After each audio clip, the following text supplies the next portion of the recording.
Hello everyone, welcome to Advait education. मेरा नाम है अक्षय मिश्रा और आप पढ़ रहे हैं क्लास 11th फिजिक्स की सीरीज। तो प्रीवियस वीडियो में हमने अपना चैप्टर थर्मोडायनेमिक्स शुरू कर लिया था और एकदम लेटेस्टली हमने क्या पढ़ा है, हीट कैपेसिटी के बारे में पढ़ा है, थर्मोडायनेमिक स्टेट वेरिएबल्स मतलब प्रॉपर्टीज क्या होती है, इक्वेशन ऑफ स्टेट के बारे में देखा और हमने आइसोथर्मल प्रोसेस के लिए कैसे हम अपना वर्क डन को डिराइव करते हैं, ये सब चीजों के बारे में देखा और उससे रिलेटेड हमने क्या किया, न्यूमेरिकल्स भी बनाए। अब हम आगे बढ़ेंगे, ये वाला वीडियो बेस्ड रहेगा, इसमें हम एडियाबैटिक प्रोसेस, आइसोबारिक और आइसोकोरिक प्रोसेस के बारे में कैसे हम वर्क डन निकालते हैं उस प्रोसेस में, वो सब चीजों के बारे में हम क्या करेंगे, डिराइव करेंगे अपने इस वीडियो में। तो जितने भी लोग प्रीवियस वीडियो नहीं देखे हैं वो जाके देख सकते हैं, क्योंकि वहां से क्या हो रहा है, पूरे कंसेप्ट बन के आ रहे हैं और यहां से हम क्या कर रहे हैं, आगे बढ़ते जा रहे हैं। और ये वाला हमारा कौन सा पार्ट है, 5th पार्ट है। इसके पहले हमने 4 पार्ट पढ़ लिया है इसी चैप्टर में, थर्मोडायनेमिक्स में। तो यदि आप चैनल में नए हैं तो बिल्कुल चैनल को सब्सक्राइब करना ना भूलें और लाइक करना ना भूलें। तो हमने जितने भी प्रोसेस होते हैं उनके बारे में एक साइलेंट पॉइंट देख लिया है कि क्या होते हैं। 4 प्रोसेस होते हैं हमारे, आइसोथर्मल, एडियाबैटिक, आइसोकोरिक और आइसोबारिक, और एक नॉन साइक्लिक साइक्लिक प्रोसेस होता है। इन सब के बारे में हमने क्या किया, बस डिफाइन किया है कि क्या होता है। एक प्रोसेस हमने अपना पूरा कंप्लीट कर लिया है, आइसोथर्मल, वर्क डन का एक्सप्रेशन उसका, और हमने उससे रिलेटेड न्यूमेरिकल भी एक बना लिए। तो अब हम आगे बढ़ेंगे। नेक्स्ट हमारा आता है वर्क डन इन एडियाबैटिक प्रोसेस, कि एडियाबैटिक प्रोसेस में हम अपना वर्क डन कैसे निकालते हैं। एडियाबैटिक प्रोसेस क्या होता है, जिसमें हीट ट्रांसफर जीरो होता है। मतलब सिस्टम के अंदर सिस्टम क्या होगा, जो भी चीज के ऊपर हम अपना एनालिसिस कर रहे हैं, गैस कोई भी हो, सॉलिड, लिक्विड, जिसके भी ऊपर हम अपना एनालिसिस कर रहे हैं वो हमारा क्या हो जाएगा, सिस्टम हो जाएगा। तो एडियाबैटिक प्रोसेस में सिस्टम के अंदर हीट नहीं आती, ना सिस्टम से हीट बाहर निकलती है। अंदर भले उसका टेम्परेचर बढ़ जाए, इंटरनल एनर्जी चेंज हो जाए, वो थोड़ा सा गर्म हो जाए, ऑब्वियस ही बात है, हीट उसमें अंदर बढ़ेगी तो हम क्या बोलेंगे, इंटरनल एनर्जी उसकी चेंज हो रही है। तो हीट ट्रांसफर यहां पे जीरो होता है। सिस्टम के अंदर कोई हीट नहीं आएगी, सिस्टम से बाहर कोई हीट नहीं निकलेगी। तो यही क्या होता है, हमारा एडियाबैटिक प्रोसेस होता है। तो इसी से रिलेटेड हम क्या करेंगे, इसका वर्क डन का एक्सप्रेशन हम कैसे निकालते हैं वो चीज को अब हम क्या करेंगे, डिराइव करेंगे। ओके, तो शुरू करते हैं अपना लेक्चर। सब्सक्राइब करना एंड लाइक करना बिल्कुल ना भूलें। तो हम क्या चीज देखेंगे,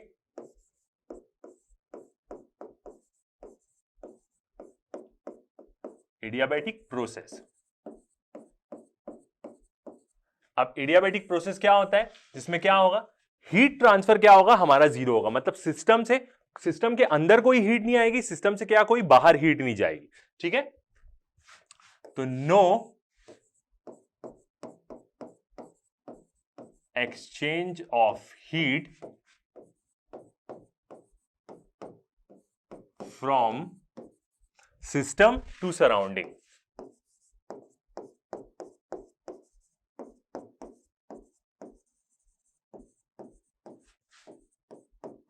मतलब ना ही सिस्टम के अंदर कोई हीट आएगी, ना ही क्या होगी, सिस्टम से बाहर कोई हीट जाएगी। मतलब हम क्या बोल सकते हैं, Q0, या हम क्या बोल सकते हैं, अपना डेल Q0। तो यदि अब हम यहां पे क्या करेंगे, अपनी फर्स्ट लॉ के हिसाब से देखेंगे, तो बाई फर्स्ट लॉ कौन सी हमारी, थर्मोडायनेमिक्स की, जो क्या बोलती है, del Q is equal to del U plus del W. मतलब हम किसी भी सिस्टम में हीट देते हैं तो वो या तो अपनी इंटरनल एनर्जी बढ़ाएगा या हमें वर्क डन करके देगा, या दोनों करेगा। ठीक है, दोनों चीज पॉसिबल हो सकती है। तो यहां पे मतलब हमारा एडियाबैटिक प्रोसेस में क्या हो जाएगा, हमारा डेल क्यू तो जीरो हो जाएगा। मतलब कोई भी हीट इंटरेक्शन नहीं होगा, ना अंदर आएगी ना अंदर से बाहर जाएगी। तो इसका मतलब ये जो डेल क्यू वाली टर्म है ये क्या हो जाएगी, पूरी जीरो हो जाएगी। तो यहां पर हम कैसे लिख सकते हैं, ये जब जीरो हो गई तो डेल यू को इधर ले आते तो क्या बोल सकते हैं हम, minus del U equal to del W. और इसी को यदि हम दूसरे तरीके से लिखें, दूसरे तरीके से कैसे लिख सकते हैं, डेल यू को यहीं रहने के डेल डब्ल्यू को इधर भेज दिए तो क्या हो जाएगा, minus del W equal to del U. इसका मतलब क्या है, फर्स्ट वाले एक्सप्रेशन से यदि हम देखें, डेल डब्ल्यू यहां पे क्या है, पॉजिटिव है। जब पॉजिटिव होता है तो इसका मतलब क्या है, सिस्टम हमको वर्क करके दे रहा है। मतलब सिस्टम पिस्टन को ढकेल रहा है, सिस्टम एक्सपैंड हो रहा है, एक्सपांशन हो रहा है एडियाबैटिक, इसका मतलब ये। तो जब सिस्टम हमें वर्क करके देगा तो इसका मतलब क्या होगा, वो किसके एक्सपेंस में वर्क करके देगा, अपनी इंटरनल एनर्जी के एक्सपेंस में। मतलब उसकी इंटरनल एनर्जी क्या हो जाएगी, कम हो जाएगी। वही यदि हम इसका अपोजिट देखें, तो यदि माइनस डेल डब्ल्यू देखें, मतलब यदि हम सिस्टम को कंप्रेस कर रहे हैं, एडियाबैटिक प्रोसेस के हिसाब से हम क्या कर रहे हैं, कंप्रेस कर रहे हैं किसी भी गैस को, तो मतलब हम वर्क सिस्टम के ऊपर कर रहे हैं, हम खुद सिस्टम पे वर्क कर रहे हैं। तो इसलिए डेल डब्ल्यू को हम क्या लेते हैं, हम नेगेटिव लेते हैं। जब सिस्टम के ऊपर वर्क करते हैं तो उसको नेगेटिव लेते हैं। तो जब हम सिस्टम के ऊपर वर्क करेंगे तो डेल यू क्या है, पॉजिटिव है। इसका मतलब क्या होगा कि जब हम सिस्टम के ऊपर वर्क करेंगे तो उसकी इंटरनल एनर्जी क्या हो जाएगी, इंक्रीज हो जाएगी। मतलब उसका टेम्परेचर इंक्रीज हो जाएगा, सिंपल सी बात। ओके, तो ये क्या हुआ, नॉर्मल फर्स्ट लॉ का यदि हम एनालिसिस करें तो फर्स्ट लॉ के हिसाब से हमारा ये निकलता है। अब यदि हम एडियाबेटिक प्रोसेस की इक्वेशन ऑफ स्टेट देखें कि इसकी इक्वेशन ऑफ स्टेट क्या होती है, तो वो क्या होगी, जैसे हमने देखा प्रीवियस वीडियो में equation of state, her process की अपनी अपनी एक इक्वेशन ऑफ स्टेट होती है। प्रीवियसली हमने क्या पढ़ा है, आइसोथर्मल प्रोसेस पढ़ा है। तो आइसोथर्मल प्रोसेस की इक्वेशन ऑफ स्टेट क्या होगी, PV is equal to constant, क्योंकि एन आर और टी क्या है, तीनों कांस्टेंट हो जाएंगे। यहां पे क्या होता है, गामा आता है, मतलब हीट कैपेसिटी रेशियो। तो इसकी equation of state, adiabatic process की इक्वेशन ऑफ स्टेट क्या होगी, पीवी की power gamma equal to constant. ये क्या होती है, ये इक्वेशन ऑफ स्टेट होती है किसकी, एडियाबेटिक प्रोसेस की। गामा क्या है हमारा, हीट कैपेसिटी रेशियो, या हम बोलेंगे स्पेसिफिक हीट रेशियो, जो क्या होता है gamma equal to CP by CV. CP by CV क्या है, रेशियो है किसका, हीट कैपेसिटी का। दोनों हीट कैपेसिटी हो सकती है, मोलार हीट कैपेसिटी या हम बोले मोलार स्पेसिफिक हीट कैपेसिटी, या सिर्फ स्पेसिफिक हीट कैपेसिटी भी हो सकती है। हमने स्पेसिफिक हीट कैपेसिटी को सिर्फ एस से डिनोट किया है, तो यहां पे जो गामा रेशियो है वो दोनों हीट कैपेसिटी का हो सकता है, कोई प्रॉब्लम नहीं उसमें, चाहे वो कोई भी हीट कैपेसिटी हो। ओके, तो अब हम स्टेटमेंट देखते हैं। तो अब यदि हम एग्जाम्पल की बात करें कि एडियाबेटिक प्रोसेस का एग्जाम्पल क्या है, तो क्या एक एग्जाम्पल तो क्या होगा, टायर का मतलब बर्स्ट होना। आप देखे होंगे बहुत सारी जगह में जब आप रोड में जाते रहते होंगे तो ट्रक का टायर क्या हो जाता है, बर्स्ट हो जाता है, फूट जाता है। तो इतने तेजी से उसमें से हवा निकलती है कि हीट को टाइम ही नहीं मिलता है इंटरेक्ट करने का, मतलब ना हीट आ पाती है ना हीट जा पाती है। तो वो क्या है, एग्जाम्पल है किसका, एडियाबेटिक प्रोसेस का। सेम आप जब अपने टायर्स में हवा भरवाने जाते होंगे तो आप एक हैंडपंप देखे होंगे बहुत पुराने टाइम में, जिससे वो लोग पुश कर करके हवा भरते हैं। आज के टाइम में तो सब ऑटोमेटिक हो गया है, तो वो जो पुश करके हवा भरने का प्रोसेस है वो भी एक प्रकार का क्या है, एडियाबेटिक। हीट को वहां पे इंटरेक्ट करने का टाइम नहीं मिलता। और एक एग्जांपल क्या है, द प्रोपोगेशन ऑफ साउंड, मतलब जो साउंड वेव जो एयर में ट्रेवल करती है ना, वो भी एक एग्जांपल क्या है, एडियाबेटिक प्रोसेस का है। इन दी एयर, जो भी हमारी साउंड वेव्स एयर में ट्रेवल कर रही है, सेम उसका example. The compression and rarefaction of air molecules comes under the adiabatic process. Compression and rarefaction का मतलब क्या है कि जो साउंड वेव्स है उसको हम कैसे बोलते हैं, ट्रेवल कर रहा है कि वो मीडियम में कुछ जगह एक साथ हो जाता है, मतलब कंप्रेस हो जाती है हवा, फिर एक जगह क्या हो जाएगी, रेयर फ्रैक्शन, हल्की सी एक्सपैंड हो जाएगी। तो ऐसे ऐसे ऐसे करके वो क्या करती है, वाइब्रेट होके क्या होता है, साउंड ट्रेवल होता है। कहीं पे ज्यादा कंप्रेस हो जाएगा, कहीं पे एक्सपैंड हो जाएगा। तो ऐसे ही कंप्रेशन एक्सपांशन, जिसको हम क्या बोलते हैं, कंप्रेशन और रेयर फ्रैक्शन से क्या होता है, साउंड ट्रेवल करती है, साउंड वेव्स मतलब। तो वो भी एक एग्जांपल क्या होता है, एडियाबेटिक प्रोसेस। इतने स्पीडली होता है वो प्रोसेस कि वहां पे हीट को ट्रांसफर होने का मौका ही नहीं मिलता। The air molecules oscillates so fast that neither the heat comes in nor comes out from the oscillation particles। तो जो ऑब्वियस ही बात है, कंप्रेशन और रेयर फ्रैक्शन हो रहा है, तो पार्टिकल्स क्या करते हैं, ऐसे ऐसे करके ऑसिलेट करते हैं। ऑसिलेट का दूसरा एग्जांपल हम क्या बोल सकते हैं, वाइब्रेट करते हैं। तो वो इतने स्पीड से वाइब्रेट करते हैं साउंड वेव्स में कि वहां पे हीट का कोई चांस ही नहीं मिलता उसको इंटरेक्ट करने का। तो neither heat comes in nor comes out, ना ही हीट अंदर आ पाती है, ना ही इस प्रोसेस में हीट बाहर निकल पाती है। किसमें, एयर पार्टिकल्स में। एयर पार्टिकल्स ही तो ऐसे हो गया क्या करते हैं, साउंड वेव ट्रेवल कराते हैं। This is why oscillation of particles during sound wave propagation comes under the adiabatic process. तो जो भी ऑसिलेशन है हमारे एयर पार्टिकल्स का, जब साउंड वेव ट्रेवल करती है, तो वो भी क्या है, एक एग्जांपल है एडियाबेटिक प्रोसेस का। अब हमने एक रिलेशन देख लिया कि पीवी की power gamma is equal to constant. वो किसके बीच के रिलेशन है, प्रेशर और वॉल्यूम के बीच में। यदि आप बाकी चीजों के बीच में रिलेशन देखना चाहें, प्रेशर और टेम्परेचर और वॉल्यूम और टेम्परेचर के बीच में, तो हम कैसे निकालते हैं, ये दो इक्वेशन से निकालते हैं उसको।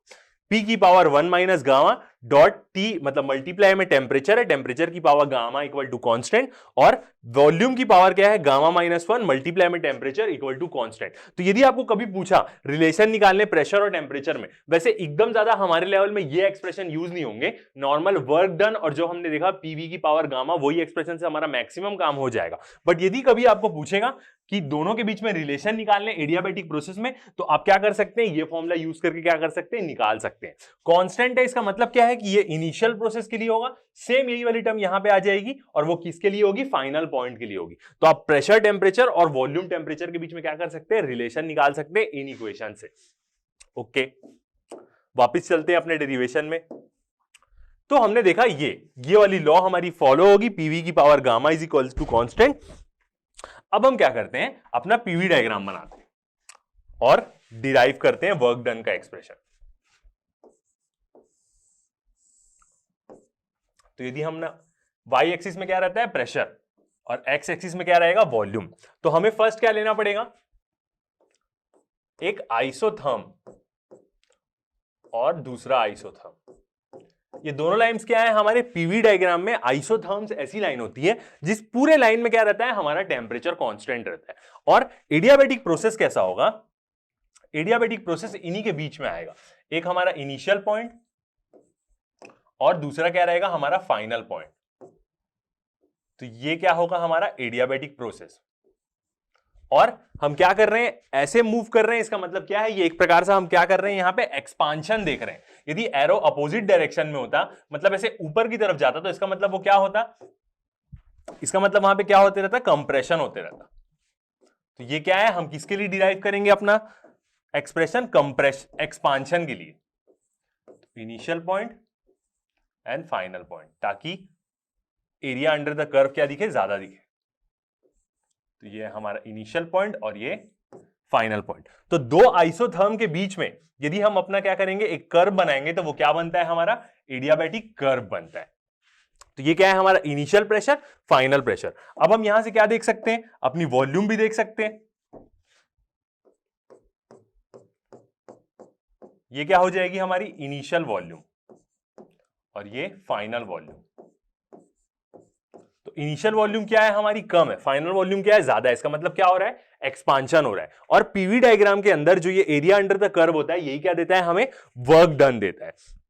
तो ये क्या है, एक प्रकार का एडियाबैटिक प्रोसेस है। और ये जो लाइन है हमारी, इस लाइन को हम क्या बोल सकते हैं, जैसे आइसोथर्मल प्रोसेस की लाइन को हम क्या बोलते हैं, आइसोथर्म्स बोलते हैं। तो ये जो एडियाबैटिक प्रोसेस की लाइन है, इसको हम क्या बोलते हैं,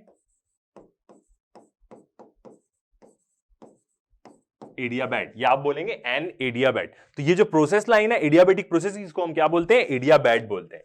और जो ये हमारी डॉटेड लाइन है, ये क्या है, हमारी आइसोथर्म।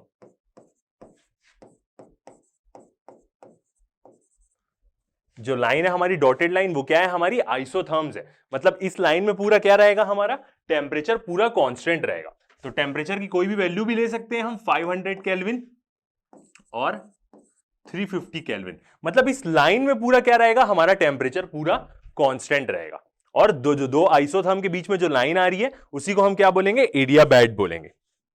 ओके, तो ये क्या बन गया, हमारा पीवी डायग्राम बन गया। अब हम क्या कर सकते हैं, यहां से सीधा वर्क डन का क्या कर सकते हैं, रिलेशन निकाल सकते हैं। तो याद रखिएगा, जो भी मतलब एडियाबैटिक प्रोसेस को जो भी लाइन कर्व शो करता है, उसको हम क्या बोलते हैं, एडियाबैट बोलते हैं। ओके, तो अब हम क्या करेंगे, अपनी इक्वेशन ऑफ स्टेट इसकी यूज करते हैं, पीवी की पावर गामा इक्वल टू क्या, कांस्टेंट। यही है इसकी इक्वेशन ऑफ स्टेट। इसका मतलब क्या है कि ये क्या रिलेट किसके बीच में कर रहा है, दोनों इनिशियल और फाइनल पॉइंट के बीच में रिलेट कर रहा है। मतलब पी आई वी आई की पावर गामा, यदि आई पॉइंट का लें तो उसको हम रिलेट कर सकते हैं P I V I P F V F की पावर गामा फाइनल पॉइंट से। इसका मतलब ये कांस्टेंट की इन लोग दोनों का मल्टीप्लीकेशन और फाइनल पॉइंट में मल्टीप्लीकेशन क्या होगा, लगभग सेम होगा। अब हम क्या करते हैं, इसको डिफरेंशिएट करते हैं।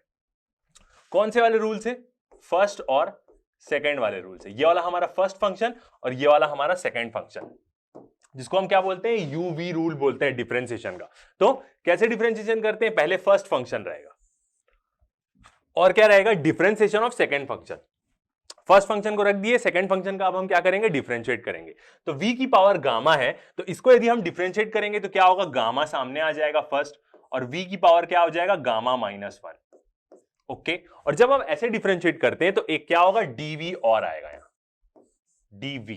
तो ये क्या किया हमने, एक बार डिफरेंशिएट कर दिया, plus second function differentiation of first, ऐसे हम करते हैं। तो v की पावर गामा और सेकंड फंक्शन हमने लिख दिया और डिफरेंशिएशन ऑफ फर्स्ट फंक्शन, तो क्या हो जाएगा वो, dp और इक्वल टू क्या है, कांस्टेंट है, कांस्टेंट को हम डिफरेंशिएट करेंगे तो क्या आ जाएगा, 0। तो ये आ गई हमारी इक्वेशन। अब हम क्या करते हैं, ये जो पूरी वैल्यू है इसको हम क्या करते हैं, इस तरफ ले चलते हैं। ठीक है, तो यहां पे क्या बचेगा, v की पावर गामा dp, गामा क्या है हमारा, हीट कैपेसिटी का रेशियो, इक्वल टू ये जो पूरी टर्म है, ये पूरी टर्म इधर आ गई, तो ये पूरी टर्म माइनस में हो जाएगी, माइनस p प्रेशर है जो गामा, v की पावर गामा -1 और क्या है यहां पे, dv। ओके, ये है हमारा एक्सप्रेशन। अब डीपी के नीचे डीवी को ले लेते हैं और वी की पावर गामा को क्या दे देते हैं, इसके पास दे देते हैं। तो यहां पे क्या हो जाएगा, डीपी बाई, ये डीपी यहीं और डीवी को इसके नीचे ले लिया, ओके, और वी की पावर गामा को हम इधर दे देंगे, तो माइनस पी गामा वी की पावर गामा माइनस 1 और डिवाइड में क्या आ जाएगा नीचे, वी की पावर गामा, ओके, ये बन गया। अब हमें इन लोग दोनों को सॉल्व करना है, तो कैसे सॉल्व करेंगे, इसको हम पहले ऊपर ले जाते हैं। इसको हम ऊपर ले जाएंगे तो क्या बचेगा, माइनस पी गामा वी की पावर गामा माइनस 1 और ये ऊपर जाके क्या हो जाएगा, मल्टीप्लाई में आ जाएगा और ये हो जाएगा वी की पावर माइनस गामा, क्योंकि इसको हम ऊपर लेके जा रहे हैं, ओके। अब यदि हम इसको सॉल्व करेंगे तो दोनों मल्टीप्लीकेशन में तो क्या हो जाएगा, दोनों ऐड हो जाएगा, तो माइनस पी गामा वी की पावर गामा माइनस 1 और ये भी क्या है, माइनस गामा। तो गामा और माइनस गामा क्या हो जाएंगे, पावर में कैंसल आउट हो जाएंगे, तो ये दोनों क्या हो गए, कैंसल आउट हो गए, ओके। तो अब सिर्फ क्या बचा, वी की पावर माइनस 1 बस बचा, ओके। आगे देखते हैं, सिर्फ v की पावर माइनस 1 बचा, तो क्या बच रही है अभी पूरी equation, dp by dv equal to, ठीक है, विजिबल है ये वाला colour, dp by dv equal to, और यहां पे क्या है, माइनस p, p के साथ गामा है और v की पावर क्या है, v की पावर माइनस गामा बस बचा है, तो वो क्या आ जाएगा, अब नीचे आ जाएगा, तो सिर्फ v आ गया हमारा, माइनस 1 है, नीचे आ जाएगा तो क्या हो जाएगा, वो सिर्फ v बचेगा। तो इसका मतलब हम यहां से क्या देख सकते हैं कि जो ये dp बाई dv दिखा रहा है, ये क्या दिखा रहा है, एक प्रकार से कर्व शो कर रहा है कि इसको, कर्व को यदि हमें कैलकुलेट करना है, इसका मतलब इसका हमें स्लोप कैलकुलेट कर रहे हैं, तो उसकी इक्वेशन क्या होगी, इसका मतलब ही क्या है, इसको हम अच्छे से अरेंज करके लिख देंगे तो क्या हो जाएगा, minus gamma p by v। तो यही जो इक्वेशन है, हमें ये इक्वेशन क्या शो करती है, हमें ये जो इक्वेशन है ये शो करती है हमें स्लोप ऑफ एडियाबैटिक कर्व। यदि हमें ये जो कर्व है एडियाबैटिक का, यदि हमें इसको इक्वेशन के फॉर्म में देखना है कि इसका स्लोप कितनी है, इसकी ढलान कितनी है, तो वो कैसे शो करेगी, ये वाली इक्वेशन, मतलब dp by dv minus gamma p by v, और ये जो स्लोप है ये क्या होता है, गामा टाइम ज्यादा होता है किसके, जो आइसोथर्मल वाली लाइन है उससे क्या होता है, गामा टाइम ज्यादा होता है। कैसे, ये जो आइसोथर्म है ये क्या है, एक प्रकार की आइसोथर्मल प्रोसेस की लाइन है, और हमने जब प्रीवियसली आइसोथर्मल प्रोसेस के लिए वर्क डन डिफाइन किया था तो कैसे किया था, इस लाइन में, आइसोथर्म लाइन में ही दो इनिशियल और फाइनल पॉइंट ले लिए थे, तो ये क्या है, गामा टाइम ज्यादा है। कैसे देख सकते हैं, यदि हम आइसोथर्मल प्रोसेस का देखें,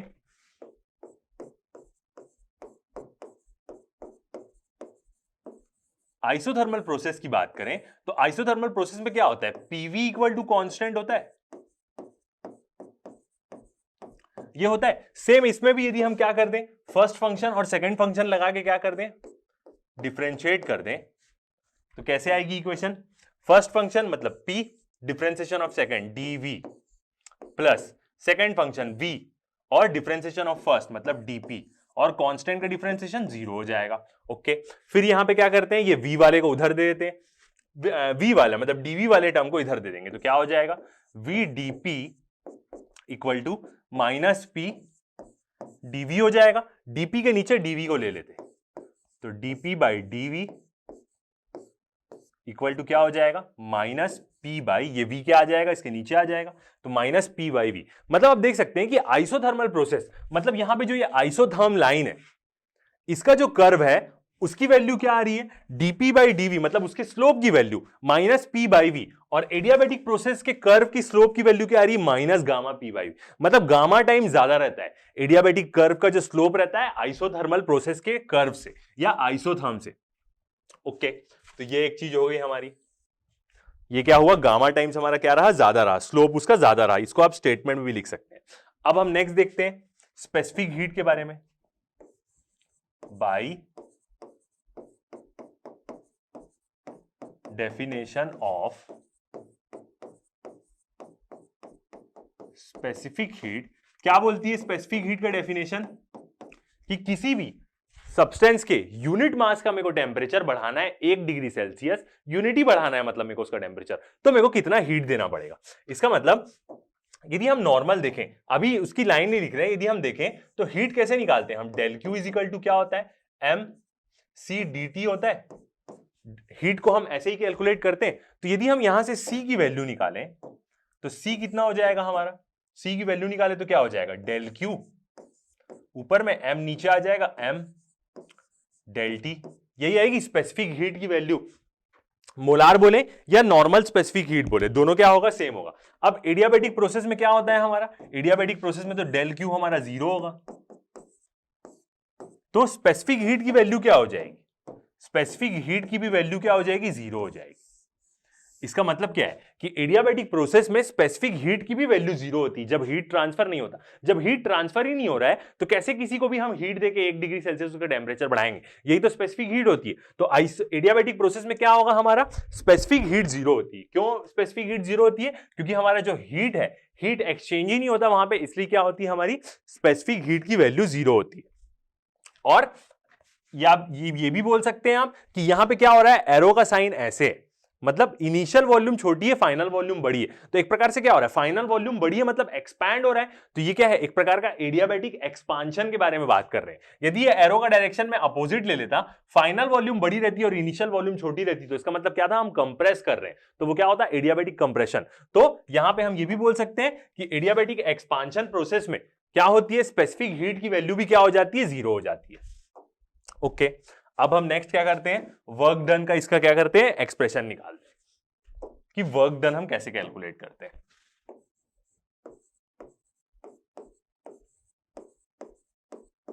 वर्क डन और कौन से प्रोसेस के लिए हम निकाल रहे हैं, एडियाबैटिक प्रोसेस के लिए। तो क्या होता है formula, work is equal to del W बोले या डब्ल्यू बोले, सेम मीनिंग, इनिशियल वॉल्यूम से लेके फाइनल वॉल्यूम तक कितना जा रहा है, और क्या होता है, पी डीवी। यही वर्क डन का हमने एक्सप्रेशन कैलकुलेट किया है, प्रीवियस क्लासेस में हमने पूरा यही पढ़ा है, ऐसे निकालते हैं हम वर्क डन। ओके, और यहां पे कौन सी लॉ लग रही है, जब एडियाबैटिक प्रोसेस है तो क्या लग रहा है, पी वी की power gamma equal to constant, यही इक्वेशन ऑफ स्टेट है एडियाबैटिक प्रोसेस की। ओके, तो अब हम यहां पे जो कांस्टेंट है, इस कांस्टेंट की एक वैल्यू मान लेते, मतलब पी वी की पावर गामा, और कोई भी कांस्टेंट के ले लेते। बिल्कुल ले सकते हैं ऐसा, बिल्कुल ले सकते हैं, क्योंकि कांस्टेंट है, उस कांस्टेंट को हम कुछ भी एज्यूम कर सकते हैं। तो अब यदि हम यहां से p की वैल्यू निकालें तो p इज इक्वल टू क्या हो जाएगा, k बाई v की पावर गामा। यदि हम यहां से p की वैल्यू निकालें, कांस्टेंट है, कुछ भी ले सकते हैं, उसको k से डिनोट कर देते हैं। ओके, तो वर्क डन का हमारा एक्सप्रेशन क्या हो जाएगा, ये जो p की वैल्यू है इसको हम क्या कर देंगे, यहां पे पुट कर देंगे।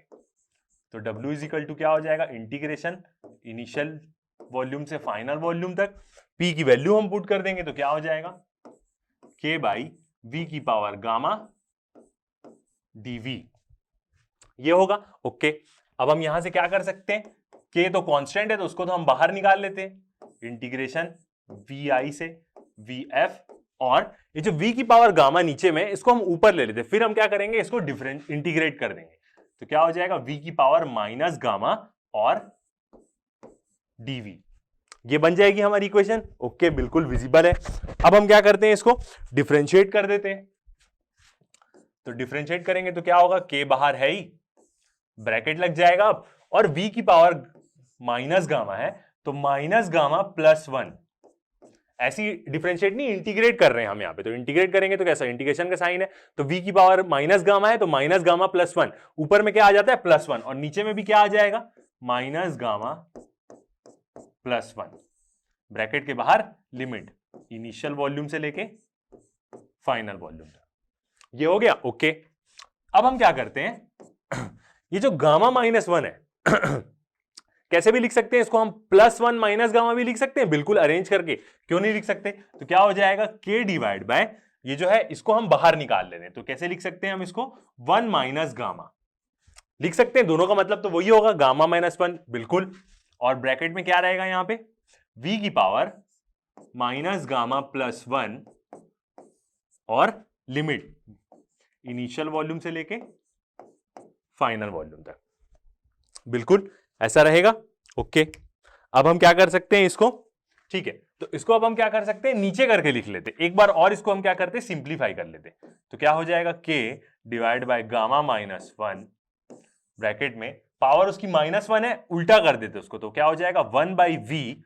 जब इसको हम नीचे लेके आएंगे तो माइनस गामा क्या हो जाएगा, प्लस, और माइनस जो +1 है वो क्या हो जाएगा, माइनस हो जाएगा। तो क्या हो जाएगा, गामा -1 हो जाएगा। लिमिट क्या है इसकी, इनिशियल वॉल्यूम से लेके फाइनल वॉल्यूम तक। ठीक है, दिख रहा है आपको। अब अपन क्या करेंगे, अब इसमें हम सीधा लिमिट पुट कर देंगे अपनी। तो जैसे हम लिमिट पुट कर देंगे तो क्या मिल जाएगा, हमें अपना एक्सप्रेशन मिल जाएगा। ठीक है, लिमिट पुट कर देते हैं इसकी। तो k नीचे क्या है, गामा -1, और यहां पे अब हम क्या करते हैं, इसकी लिमिट पुट कर देते हैं।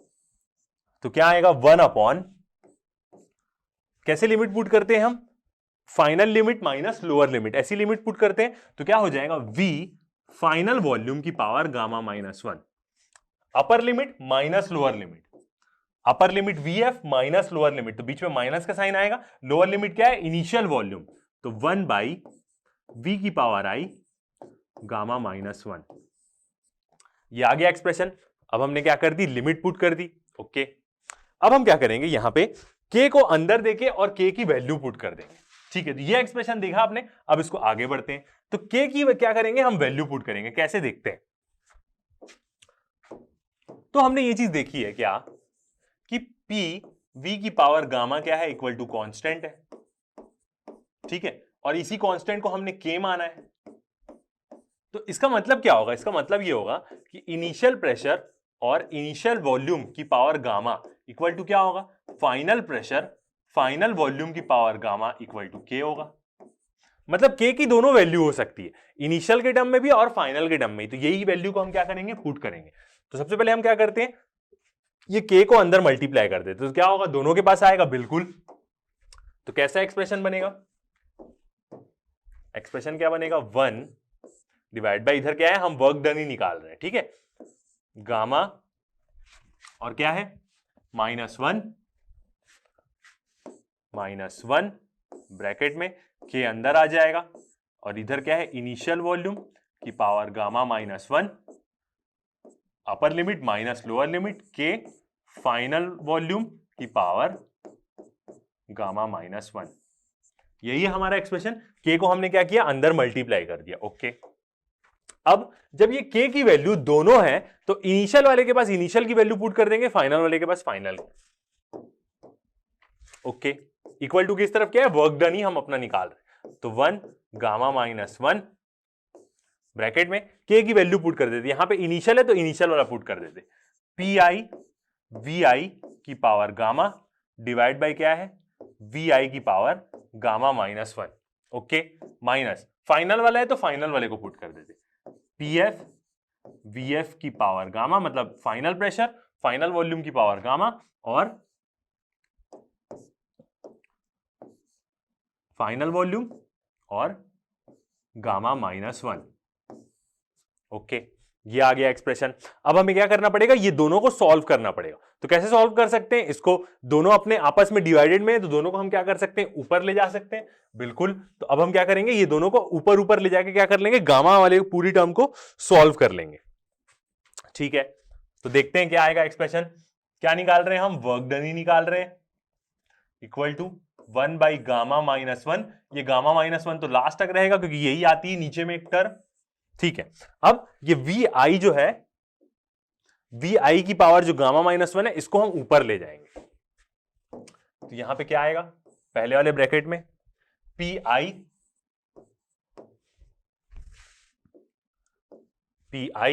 ठीक है, इंटू क्या है, v की पावर गामा, और क्या है, vi। ओके, अब इसको हम ऊपर लेके जाएंगे तो क्या होगा, सेम वैसी साइन चेंज हो जाएगा, गामा माइनस हो जाएगा और -1 क्या है, प्लस हो जाएगा। बिल्कुल, तो ऊपर लेके जाते हैं तो ये क्या हो जाएगा, मल्टीप्लाई में आ जाएगा इसके साथ vi, और ये गामा ऊपर गया तो माइनस गामा +1। ओके, एक टर्म ये हो गई, बीच में दोनों के क्या है, माइनस साइन है। ठीक है, तो माइनस, फिर सेकेंड टर्म देखते हैं। सेकेंड टर्म क्या है, फाइनल प्रेशर फाइनल वॉल्यूम की पावर गामा, सेम इसको भी ऊपर लेके जाएंगे तो इनटू क्या हो जाएगा, फाइनल वॉल्यूम, और गामा है तो माइनस गामा, और ये जो -1 है ये ऊपर जाएगा तो क्या हो जाएगा, +1। ये आएगी दोनों वैल्यू। ओके, तो ये दोनों आ गई। अब हम क्या करेंगे, ये दोनों को मल्टीप्लाई करेंगे, तो क्या, जब दोनों मल्टीप्लीकेशन में तो इसका मतलब क्या है, पावर दोनों की एक साथ हो जाएगी, मतलब एक में और दोनों की पावर आ जाएगी, तो गामा और माइनस गामा क्या हो जाएगा, आपस में कैंसिल आउट हो जाएगा जब हम दोनों को एक साथ कर लेंगे। ओके, तो एक और स्टेप लिख देते हैं ताकि आपको क्या हो, एकदम आसानी से सारी चीजें समझ में आए। तो 1 गामा -1 ब्रैकेट में इनिशियल प्रेशर, इनिशियल वॉल्यूम की पावर क्या हो जाएगी, गामा माइनस गामा +1, और बीच में क्या है, माइनस साइन है। Okay, final pressure, final volume की पावर गामा, फिर माइनस गामा +1। बिल्कुल, तो ये वाला स्टेप आएगा। ओके, अब यहां से क्या होगा, सिंपल गामा गामा क्या हो जाएगा, फिर कैंसल आउट हो जाएगा, तो ये गामा और ये गामा कैंसल आउट हो गया, ये दोनों भी क्या हो गया, कैंसल आउट हो गया। तो सिर्फ क्या बचा, पीआई वीआई बस, और पीएफ वीएफ बचा। तो क्या आ जाएगा हमारा वर्क डन का एक्सप्रेशन, थोड़ा सा बड़ा है बट क्या है, एकदम इजी है। तो initial pressure PI VI initial volume minus final pressure और final volume divide by gamma -1। तो ये क्या आ गया हमारा, एडियाबैटिक प्रोसेस में वर्क डन का एक्सप्रेशन आ गया। गामा क्या है हमारा, हीट कैपेसिटी रेशियो, और इसकी वैल्यू क्या दी रहेगी, आपको हमेशा क्वेश्चन में दी रहेगी कि गामा क्या है। ओके, तो अब यदि हम इसी को देखें, पीआई वीआई को ही देखें और क्या करें, अपनी इक्वेशन ऑफ स्टेट देखें, तो ओरिजिनली आइडियल गैस इक्वेशन क्या होती है, पूरी यदि हम आइडियल गैस इक्वेशन की देखें और इनिशियल प्रेशर और फाइनल प्रेशर के लिए देखें, तो ये क्या हो जाएगा, एन मतलब नंबर ऑफ मोल्स, या हम मास भी बोल सकते हैं, एम भी बोल सकते हैं, ठीक है कोई बात नहीं, एन लेते हैं नंबर ऑफ मोल्स, और क्या हो जाएगा, टेम्परेचर कौन सा रहेगा यहां पे, इनिशियल टेम्परेचर, और पीएफ वीएफ देखेंगे तो क्या हो जाएगा, एन आर इनिशियल टेम्परेचर इस इक्वेशन में, और यहां पे क्या, फाइनल टेम्परेचर पीएफ वीएफ में। तो इसका मतलब ये वैल्यू को भी हम क्या कर सकते हैं, यहां पे पुट कर सकते हैं। तो ये एक एक्सप्रेशन तो है ही, प्रेशर और वॉल्यूम और गामा के टर्म में वर्क डन निकालना एडियाबैटिक प्रोसेस में। इसी में भी हम क्या कर सकते हैं, आगे वाली टर्म ये टेम्परेचर एनआरटी वाली भी पुट कर सकते हैं। तो एक्सप्रेशन क्या हो जाएगा हमारा, W इजिकल टू, पहली टर्म क्या थी, पीआई वीआई पीएफ वीएफ, तो पीआई वीआई के बदले हम क्या लिख सकते हैं, एन आर टी आई लिख सकते हैं, बीच में क्या है, माइनस है, एन आर टी एफ, मतलब टेम्परेचर के टर्म में हम देख रहे हैं, divide by gamma -1। N R को हम क्या कर सकते हैं, दोनों में है तो कॉमन निकाल सकते हैं, तो वर्क डन का एक्सप्रेशन क्या हो जाएगा, एन आर, और टेम्परेचर कैसा माइनस हो रहा है, इनिशियल माइनस फाइनल टेम्परेचर हो रहा है यहां पे, T I minus T F, और नीचे क्या हो जाएगा, गामा -1। तो ये भी क्या है, एक एक्सप्रेशन है, number of moles, gas constant और टेम्परेचर के टर्म में वर्क डन निकालना, किसमें, एडियाबैटिक प्रोसेस में। तो ऐसे हम क्या कर सकते हैं, ये दोनों एक्सप्रेशन यूज कर सकते हैं, पीआई वीआई पीएफ वीएफ की पावर गामा -1, और दूसरा हमारा ये वाला एक्सप्रेशन, ये दोनों एक्सप्रेशन से आप क्या कर सकते हैं, वर्क डन निकाल सकते हैं। बस आपको ये है कि क्या वैल्यू से आपको वर्क डन निकालना है। ओके, और हमने देख ही लिया फर्स्ट लॉ के हिसाब से कि फर्स्ट लॉ के हिसाब से क्या होगा, यदि हम फर्स्ट लॉ के हिसाब से जो हमने स्टार्टिंग में देखा, तो यहां पे क्या हो जाएगा, del W is equal to minus del U हो जाएगा। मतलब यदि हम सिस्टम के ऊपर वर्क डन करते हैं, यही है हमारी equation, del W del U is equal to minus del W. बिल्कुल, यदि हम वर्क डन कर रहे हैं, ये क्या है, पॉजिटिव वर्क डन है, मतलब यदि सिस्टम हमें वर्क डन करके दे रहा है तो इंटरनल एनर्जी कम हो जाएगी। यदि इसको हम अपोजिट लिख दें, यदि हम कंप्रेशन वर्क करेंगे तो क्या हो जाएगी, इंटरनल एनर्जी पॉजिटिव हो जाएगी, मतलब यदि गैस को दबाएंगे तो इंटरनल एनर्जी क्या हो जाएगी, इंक्रीज हो जाएगी। तो ये चीज तो आपको अभी समझ में आई होगी। ओके, तो इसका मतलब क्या है, फर्स्ट लॉ के हिसाब से यदि हम देखें, और कौन से प्रोसेस की हम बात कर रहे हैं, एडियाबैटिक प्रोसेस के बारे में बात करें, so if work done by the system the internal energy and so the temperature of the system falls, यदि सिस्टम हमें वर्क करके देता है, मतलब जो गैस एक्सपैंड होती है, सेम अभी हमने जो प्रोसेस देखा, जो अभी हमने डायग्राम देखा, वो क्या था, एडियाबैटिक एक्सपांशन का था, जो हमारा कर्व हमने देखा उसी का हमने वर्क डन निकाला। तो यदि वैसा ही प्रोसेस होगा और सिस्टम यदि सही में वर्क करके देगा, एक्सपैंड होगा सिस्टम, हमें वर्क डन देगा पिस्टन को मूव करके, तो इंटरनल एनर्जी क्या हो जाएगी, सिस्टम की फॉल हो जाएगी। इसका मतलब क्या होगा, इंटरनल एनर्जी फॉल हो रही तो किस पे डिपेंड करती है, आइडियल गैस की टेम्परेचर पे डिपेंड करती है, टेम्परेचर भी क्या हो जाएगा, फॉल हो जाएगा। मतलब यदि W बड़ा रहा, वर्क डन पॉजिटिव आया, पॉजिटिव आने का मतलब ही यही है ना कि सिस्टम हमें वर्क करके दे रहा है, work done by the system, तो क्या हो जाएगा, जो फाइनल टेम्परेचर है वो क्या हो जाएगा, छोटा हो जाएगा as compare to initial temperature. मतलब गैस का जो फाइनल टेम्परेचर रहेगा वो क्या हो जाएगा, कम हो जाएगा, क्योंकि वो अपने इंटरनल एनर्जी के एक्सपेंस में ही वर्क डन हमको करके दे रही है एडियाबैटिक प्रोसेस में, ऑब्वियस ही बात है। यदि हम इसका उल्टा बोले, conversely, if work done on the system, यदि हम सिस्टम के ऊपर वर्क करते हैं, मतलब सिस्टम को कंप्रेस करते हैं, एडियाबैटिक कंप्रेशन करते हैं, तो इंटरनल एनर्जी क्या हो जाएगी, internal energy, and so the temperature of the system increases. क्योंकि हीट का तो कोई लेन देन हो ही नहीं रहा है यहां पे, तो वो पूरा वर्क किस में चले जाएगा, उसकी इंटरनल एनर्जी में चले जाएगा, और इंटरनल एनर्जी इंक्रीज हो जाएगी, उसी के साथ साथ क्या हो जाएगा, टेम्परेचर इंक्रीज हो जाएगा। तो वर्क डन यदि 0 से छोटा रहा, इसका मतलब नेगेटिव रहा, नेगेटिव रहा का मतलब क्या हो गया, हम सिस्टम के ऊपर वर्क कर रहे हैं, मतलब क्या है, कंप्रेशन वर्क है, तो जो फाइनल टेम्परेचर की वैल्यू है वो क्या हो जाएगी, इनिशियल टेम्परेचर से बड़ी हो जाएगी। जो फाइनल टेम्परेचर होगा वर्क डन करने के बाद गैस का, वो क्या हो जाएगा, ज्यादा हो जाएगा एज कंपेयर टू गैस का जो इनिशियल टेम्परेचर था। और नियर, मतलब यदि हम सारे नियरली प्रैक्टिकल एडियाबैटिक प्रोसेस की बात करें, तो so occur so rapidly that no transfer of energy as heat occurs between the system and surrounding. जितने भी प्रैक्टिकल एडियाबैटिक प्रोसेस होते हैं वो इतने रैपिडली होते हैं, इतने फास्ट होते हैं, जैसे आप जाते रहते होंगे रोड में, हाईवेज में, तो आप देखते होंगे ट्रक के टायर अचानक से बर्स्ट हो जाते हैं, तो वो प्रोसेस को हम क्या बोलेंगे, वो एक प्रकार का क्या है, एडियाबैटिक प्रोसेस है। इतना तेजी से होता है कि हीट का कोई मौका ही नहीं मिलता। और एक एग्जांपल देखें, sudden bursting of a bicycle tube, bicycle की भी ट्यूब का आप बस्ट देखते हैं, and propagation of sound waves in the air, ये दो क्या है, इसके बेस्ट एग्जांपल है एडियाबैटिक प्रोसेस के। ओके, तो हमें समझ में आया कैसे वर्क डन निकालना है। दो हमने उसका फॉर्मूला देख लिया, प्रेशर वॉल्यूम के टर्म में और टेम्परेचर के टर्म में। गामा की वैल्यू तो हमें लगेगी, मतलब हीट कैपेसिटी रेशियो।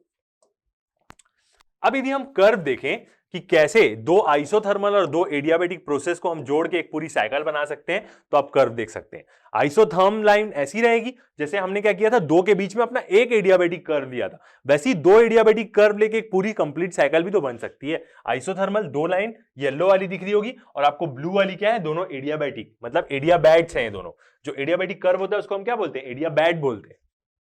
ठीक है, तो the PV curve of an ideal gas, हम क्या करते हैं, पूरा आइडियल गैस के लिए ही डिराइव कर रहे हैं, of to adiabatic process connecting to isotherms. Isotherms मतलब क्या, आइसोथर्मल प्रोसेस की line is shown in the figure. अब देख सकते हैं फिगर में आइसोथर्मल और दो एडियाबैटिक प्रोसेस को कैसे कनेक्ट करते हैं। ये सारे प्रोसेस क्या है, जो ये डायग्राम दिख रहा है आपको, ये इंपॉर्टेंट है, क्योंकि आगे जाके हम साइकिल के बारे में देखेंगे तो वो पूरा क्या रहेगा, ऐसे ही बेस्ड रहेगा कि कैसे हम किसी प्रोसेस को जोड़ के एक पूरी साइकिल बना देते हैं। क्योंकि आगे जाके हम साइकिल के बारे में पढ़ेंगे, वो क्या जुड़े रहेगी, चार चार प्रोसेस से मिलकर बने रहेगी, जिसमें भले दो सेम हो सकते हैं, दो सेम हो सकते हैं उसमें। ओके, तो अब हम क्या करेंगे, एडियाबैटिक प्रोसेस से ही रिलेटेड एक क्वेश्चन बनाते हैं, ताकि हमें और अच्छे से समझ में आए कि हमें कैसे कैलकुलेट करना है। तो देखते हैं क्या बोल रहा है, a cylinder containing 1 gram molecule, मतलब 1 ग्राम मॉलिक्यूल मतलब 1 मोल वही दिया हुआ है, of gas was compressed, compress कर रहे हैं हम एडियाबैटिकली। तो आपके दिमाग में तुरंत आ जाना चाहिए, कंप्रेस कर रहे हैं मतलब हम सिस्टम के ऊपर वर्क कर रहे हैं, वर्क डन नेगेटिव आएगा। और एडियाबैटिक प्रोसेस में जब हम कंप्रेशन करते हैं तो वो पूरा वर्क कहां जाएगा, हीट ट्रांसफर तो हो नहीं रही है फर्स्ट लॉ के हिसाब से, मतलब फर्स्ट लॉ के हीट ट्रांसफर नहीं हो रही है एडियाबैटिक में, तो फर्स्ट लॉ के हिसाब से क्या होगा, वो पूरा वर्क जो होगा उसकी इंटरनल एनर्जी बढ़ाने पे चले जाएगा, until its temperature rises from 27 degree Celsius to 97 degree Celsius. Okay, देख लीजिए टेम्परेचर बढ़ ही रहा है, तो हम वर्क कर रहे हैं गैस के ऊपर, जो क्या है 1 ग्राम मोल, उसका क्या है नंबर ऑफ मोल्स है, और एडियाबैटिकली कंप्रेस कर रहे हैं। Calculate the work done and heat produced in the gas, take gamma equal to 1.5। ये देखिए हीट कैपेसिटी रेशियो की वैल्यू आपको हमेशा गिवन रहेगी, नहीं भी रहती तो 1.4 कभी कभी ले लेते हैं। तो क्या बोल रहा है, वर्क डन निकालो कि जो हम यहां पे एडियाबैटिकली कंप्रेस्ड कर रहे हैं सिस्टम को, उस गैस को, तो उसमें कितना वर्क डन हमें लग रहा है ये बताओ। टेम्परेचर हमें दिया हुआ है, और क्या बोल रहा है कि heat produced in the gas, heat produced in the gas का इसका मतलब क्या है कि वो गैस कितनी गर्म हो जा रही है।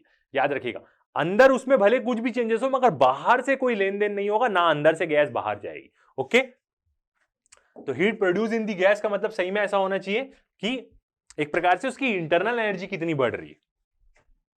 ठीक है, सॉल्व करते हैं इस क्वेश्चन को। सबसे पहले हम क्या करेंगे, अपनी गिवन वैल्यूज को लिखते हैं कि क्या क्या गिवन है हमें क्वेश्चन में। ऐसा करने से क्या होता है कि आपको क्वेश्चन सॉल्व करने का एकदम बढ़िया आइडिया हो जाएगा, और ऐसी हैबिट आप बना के रखें तो आगे जाके तो आपको बहुत खतरनाक फायदा होगा। नंबर ऑफ मोल कितना दिया है, एक 1 ग्राम मॉलिक्यूल, ठीक है, एक ही मोल दिया है। इनिशियल टेम्परेचर दिया है हमें टी आई, कितना 27 डिग्री सेल्सियस। क्या करना पड़ेगा, हमें वर्क डन के एक्सप्रेशन में डालना है तो इसको केल्विन में चेंज करना पड़ेगा। तो 27 प्लस 273 तो कितना आ जाएगा, 27 प्लस 273 करेंगे तो 300 केल्विन। 300 केल्विन में हमें टेम्परेचर को चेंज करना पड़ेगा। फाइनल टेम्परेचर कितना दिया है, 97 डिग्री सेल्सियस। तो इसको भी करेंगे 97 प्लस 273 केल्विन में चेंज करने के लिए, तो कितना आ जाएगा ये हमारा 370 केल्विन। ओके, और क्या दिया है हमें, हीट कैपेसिटी रेशियो मतलब गामा की वैल्यू दी 1.5। रेशियो है किसी चीज का तो ऑब्वियसली बात है यूनिट तो नहीं होगी। ओके, क्या क्या निकालना है हमें, क्या निकालना है हमें, वर्क डन निकालना है मतलब कंप्रेशन वर्क, और हीट अंदर में कितनी जनरेट हो जा रही है गैस के अंदर वो निकालना है। ऑब्वियसली बात है बाहर बाहर नहीं जाएगी वो, नहीं अंदर आएगी क्योंकि एडियाबैटिक प्रोसेस है, एडियाबैटिकली कंप्रेस हो रहा है। ओके, तो सॉल्व करते हैं। क्या निकालना है हमें, वर्क डन, तो शॉर्ट फॉर्म में लिखूंगा WD, वर्क डन इन एडियाबैटिक कंप्रेशन।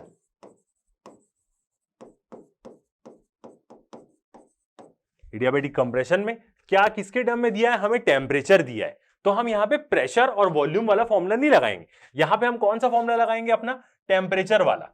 तो W इज इक्वल टू क्या हो जाएगा, NR, और क्या होता है initial temperature minus final, TI minus TF divide by gamma minus 1। यही होता है फॉर्मूला, बिल्कुल। तो अब हम क्या करते हैं, यहां पे वैल्यू पुट कर देते हैं। N कितना दिया है, 1 ग्राम मोल ऑफ गैस दिया है, R की वैल्यू 8.31 लेंगे क्योंकि क्या है मोल्स में है, इनटू टेम्परेचर, इनिशियल टेम्परेचर कितना है हमारा 300 केल्विन, माइनस फाइनल टेम्परेचर कितना है 370 केल्विन। और यहीं से देख के समझ में आ रहा है कि माइनस में आएगा आंसर, ऑब्वियसली बात है कंप्रेशन कर रहे हैं तो माइनस में ही आएगा आंसर। माइनस गामा, गामा की वैल्यू क्या है 1.5 माइनस 1। तो यहां से हम सॉल्व करेंगे तो वर्क डन कितना आएगा, जैसे ही हम इसको सॉल्व करेंगे 1.5 माइनस 1। ओके, मैंने भी एक बार सॉल्व किया, आप भी सॉल्व करेंगे, सेम एक में आंसर आएगा 1163.4 जूल्स।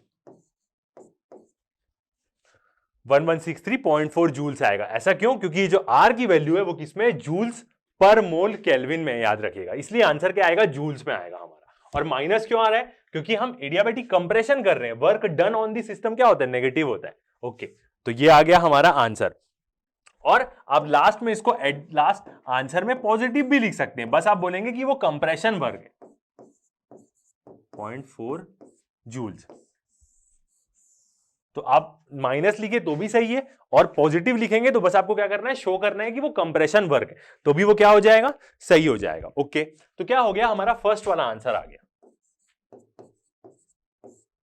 एक चीज हमने निकाल ली, अब हमें क्या निकालना है, एक और चीज निकालनी है कि कितनी हीट उसमें क्या हो रही है, प्रोड्यूस हो रही है। तो इस वर्क डन के कारण ही जो हीट होगी वही आएगी, और इसी के कारण क्या होगी, जो उसकी इंटरनल एनर्जी बढ़ेगी वही बढ़ेगी क्योंकि कंप्रेशन हो रहा है। तो यहां पे हम क्या करेंगे, यहां पे हम यूज करेंगे अपना मैकेनिकल इक्विवेलेंट ऑफ हीट, जो हमने क्या किया है प्रीवियस क्लास में पढ़ा है, और मैंने आपको बोला था कि वो काम आता है हमारे, क्या, जब हमें देखना है कि एक वर्क से कितनी हीट जनरेट हो रही है। तो देखते हैं, heat produced in the gas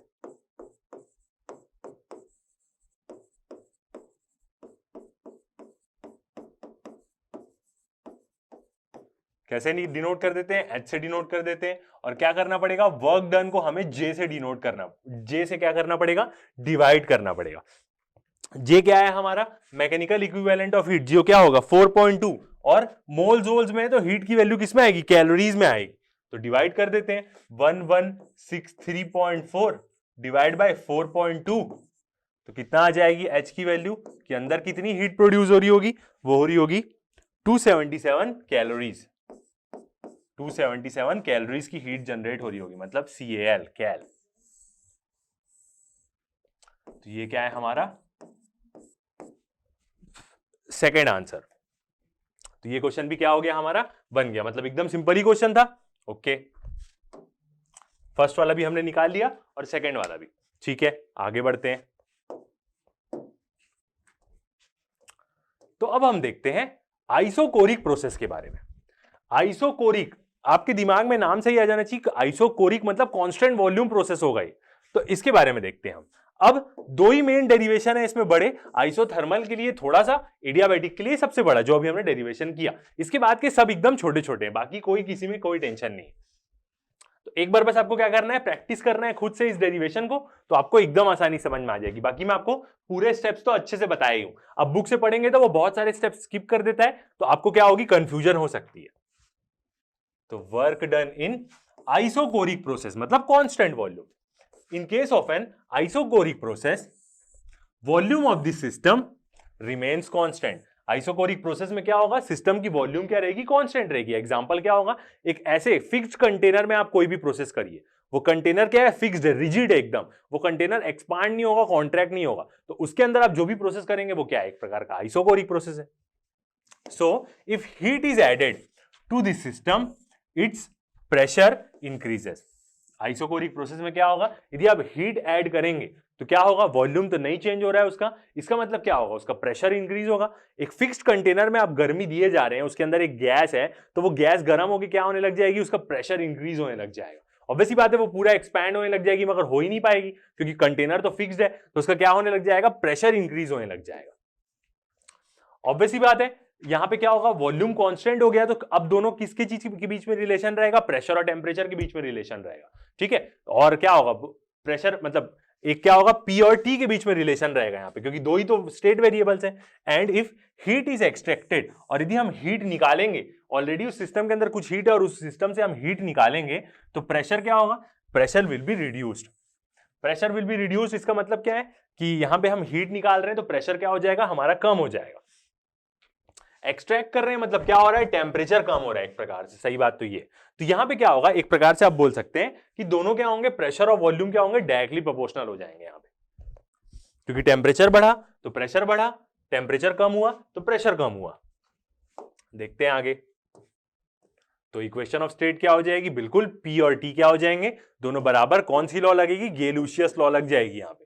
तो यदि हम इसकी इक्वेशन ऑफ स्टेट की बारे में बात करें, हमने दो की देख ली है। आइसोथर्मल की क्या थी? PV is equals to constant. Adiabatic process की क्या थी? PV की power gamma is equal to constant. अब इसकी देखेंगे हम आइसोकोरिक प्रोसेस की। तो इक्वेशन ऑफ स्टेट क्या होगी? In this process P and T changes but V is equal to constant. यहां पे क्या होगा?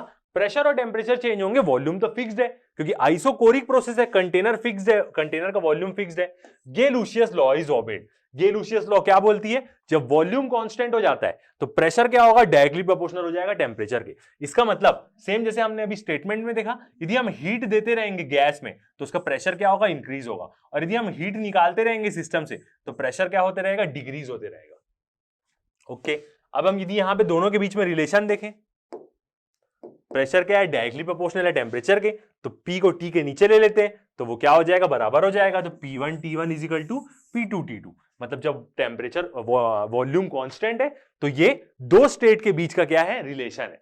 पहला स्टेट, फिर उसके बाद हमने कुछ प्रोसेस किया, जब वो फाइनल स्टेट में पहुंची तो उन दोनों के बीच का रिलेशन, प्रेशर और टेम्परेचर के बीच का, वेयर V तो कांस्टेंट है ही, पता ही है हमें आइसोकोरिक प्रोसेस है। और वर्क डन क्या होगा? वर्क डन की वैल्यू क्या होगी? जीरो होगी। क्यों वर्क डन की वैल्यू जीरो होगी? क्योंकि W इज इक्वल टू क्या होता है? DW यदि हम बोले,